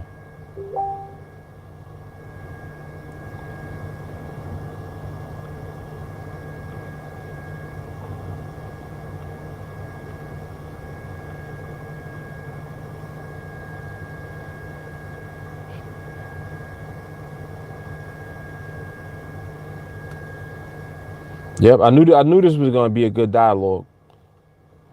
Look at where it took us that quick. Jakar said, when the student is ready, the teacher will appear.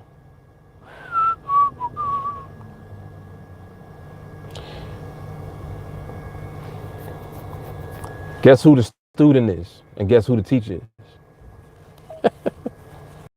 The teacher's the new you. Oh, shit. Wendell, self-awareness is all starts with the person. Yes. Joe Jackson, it's a monster that only patience can tame. I'm getting there. Yes. Yes. Yep.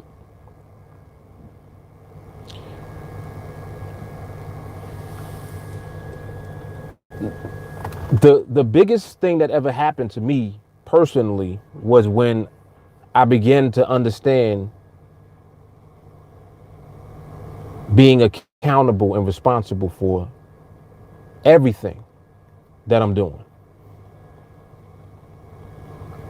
When you totally eliminate blame from everyone outside of yourself and you take the blame for everything that happens, you elevate to a point, and you elevate, in my opinion, you elevate faster because you're moving out of your way that much faster. Every time you try to blame something outside of you, you slow down. Every time you take the responsibility for everything that is happening, it speeds up. So if you want to speed everything up, you have to take the blame for everything. You can't say, yo, if I was, or if I had, if I only could, if I had the time. You got to stop that shit. If I could only get the patience, stop doing that. Remove if from your vocabulary. Remove what if from your vocabulary completely. And as soon as you start to do that, you shift into the energy that's going to take you up uninterrupted. That's why it starts to happen faster. It's just like anything else. If you want a long ass road trip and you don't stop along the way, you get to the destination faster, don't you? It's the same shit. So if you want to get there faster and you want to accelerate the process, the only way to do that is by taking the full responsibility for on yourself. Not shifting blame to anybody. Nobody. Even when somebody does something, it's still your fault. Which is hard to do. Because you're like, well, what you mean? That wasn't me. I didn't do that. My wife did that. It's still your fault. You married her. See, we going somewhere else now. Listen to what I just said. You want to blame your wife. It's your fault, though, because you married her. You're following me? Full responsibility. You got to take it all. Like that's a whole nother level that you elevate to when you take it there. But I assure you, by doing that, you elevate uninterrupted. Am I lying though? Nobody took a gun and was like, hey man, you gonna marry her. Nobody did that. You said I do. Let me chill if I piss off some married people.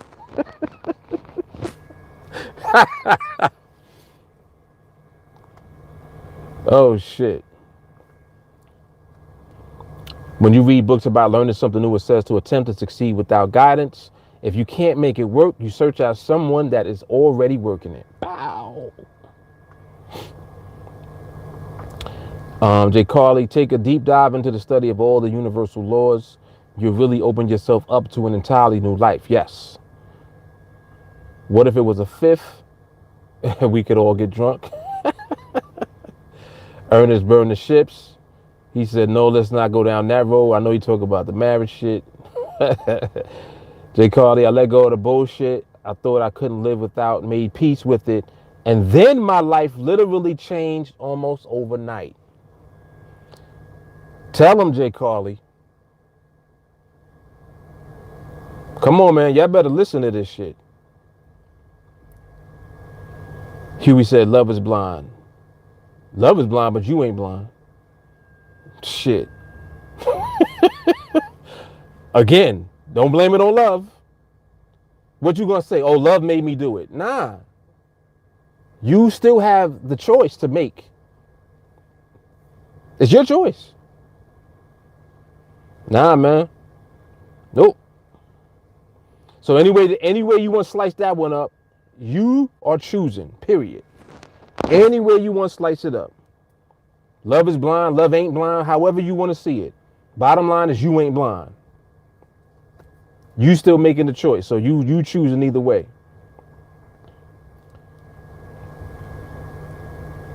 Once you realize that, it's time to take flight.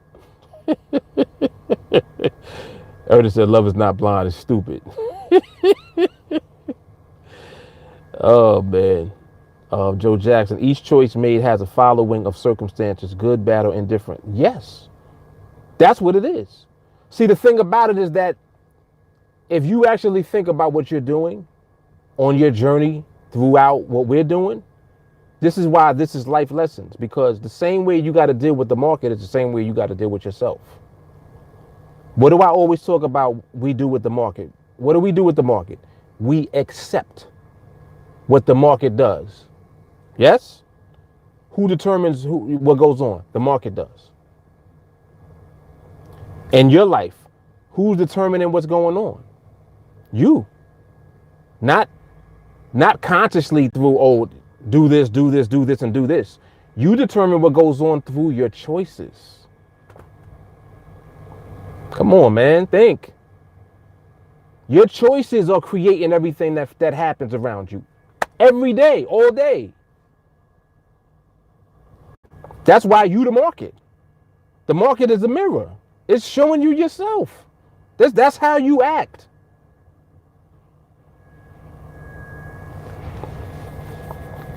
Come on, man. Tell you that's why this shit is life lessons. That's why. The same shit that happens with how we're dealing with the market, you got to deal with yourself the same way. You got to accept full responsibility. And as soon as you do that, that's when the shift starts to take place. As soon as you decide to let the market determine and dictate what goes on, so you don't have to be stressed out. Stop stressing yourself. You still trying to, like, what are you doing? Oh, I need a trade though. I ain't get a trade. No, the market didn't give you a trade. How about that?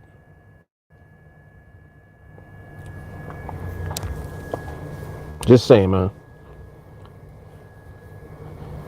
Jay Carter said, if you're aware, it'll come to you. Joey said, y'all become one flesh. Yes, you and your wife. That's right. JT said, one flesh is a lie. She, her, and I, me, we two fleshes.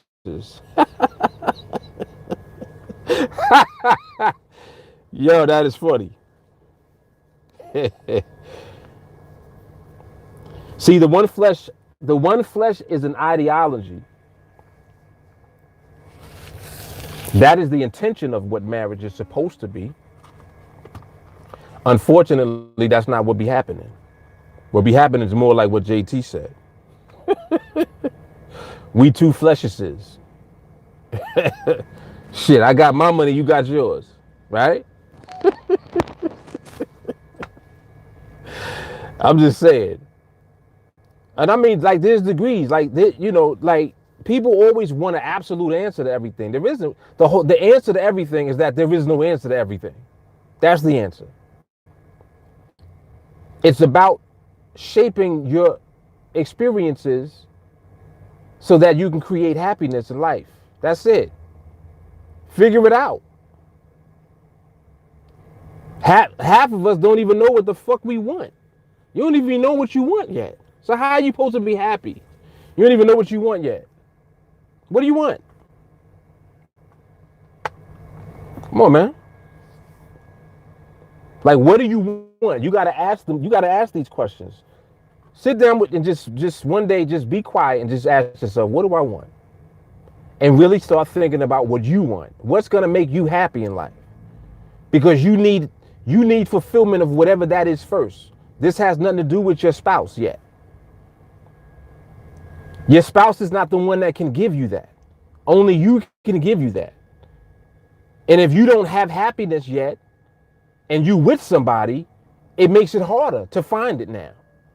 You ain't even happy. How are you going to make them happy? How are they going to make you happy if you're unhappy? This is why relationships fail all the time. The shit was fucked up from the gate. Whatever you was thinking in the beginning, no.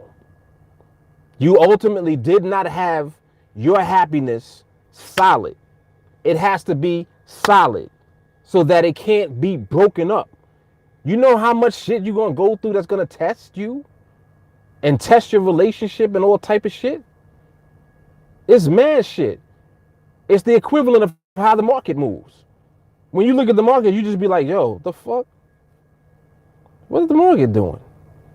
That's the equivalent of how life is and how shit and circumstances move and shift around you all the time.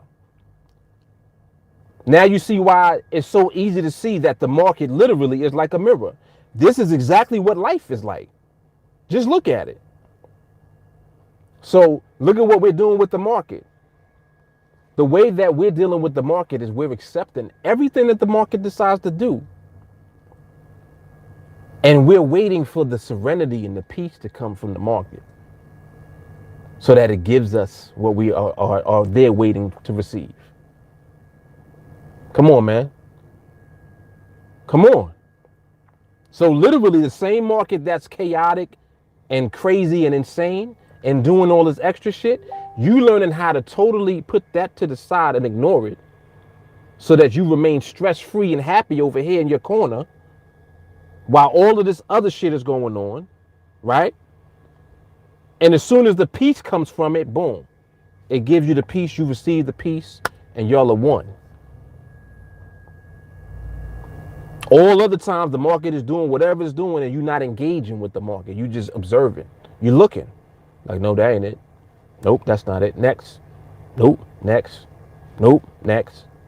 You're doing that the whole time. And then the market gives it up. And you're like, yo, the market is beautiful. The same market that you just was like, well, damn. Depending on how I'm looking at this market is kind of fucked up right now. It's your perspective. But it's bigger than just perspective because you observe until the market delivers what you're waiting for. That's all you're there for.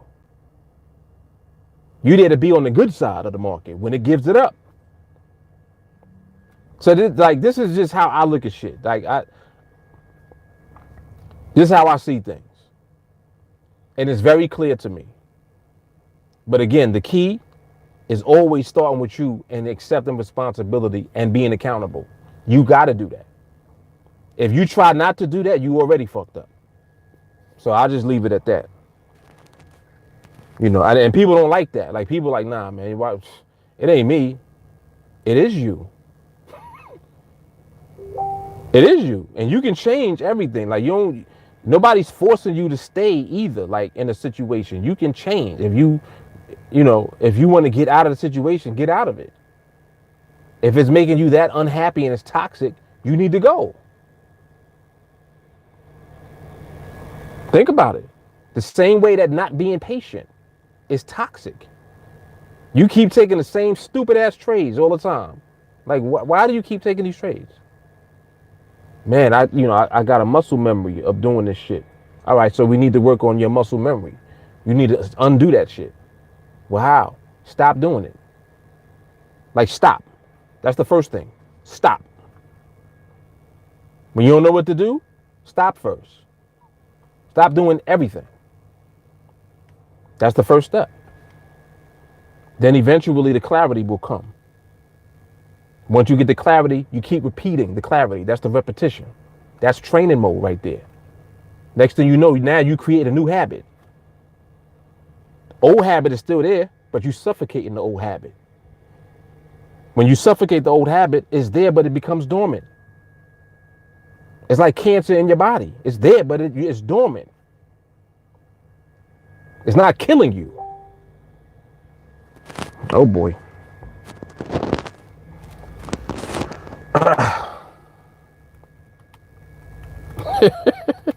Shit. This is good stuff right here, man. Jamal said it may be toxic because you're the one that's toxic. Ooh. Shit. Nobody want to hear that shit. This is the way he said. It may be toxic because you're the one that's toxic. Look in the mirror. It's not always the other person. Woo. Always look at yourself. Let a man examine his own heart first. All right. Gotta go.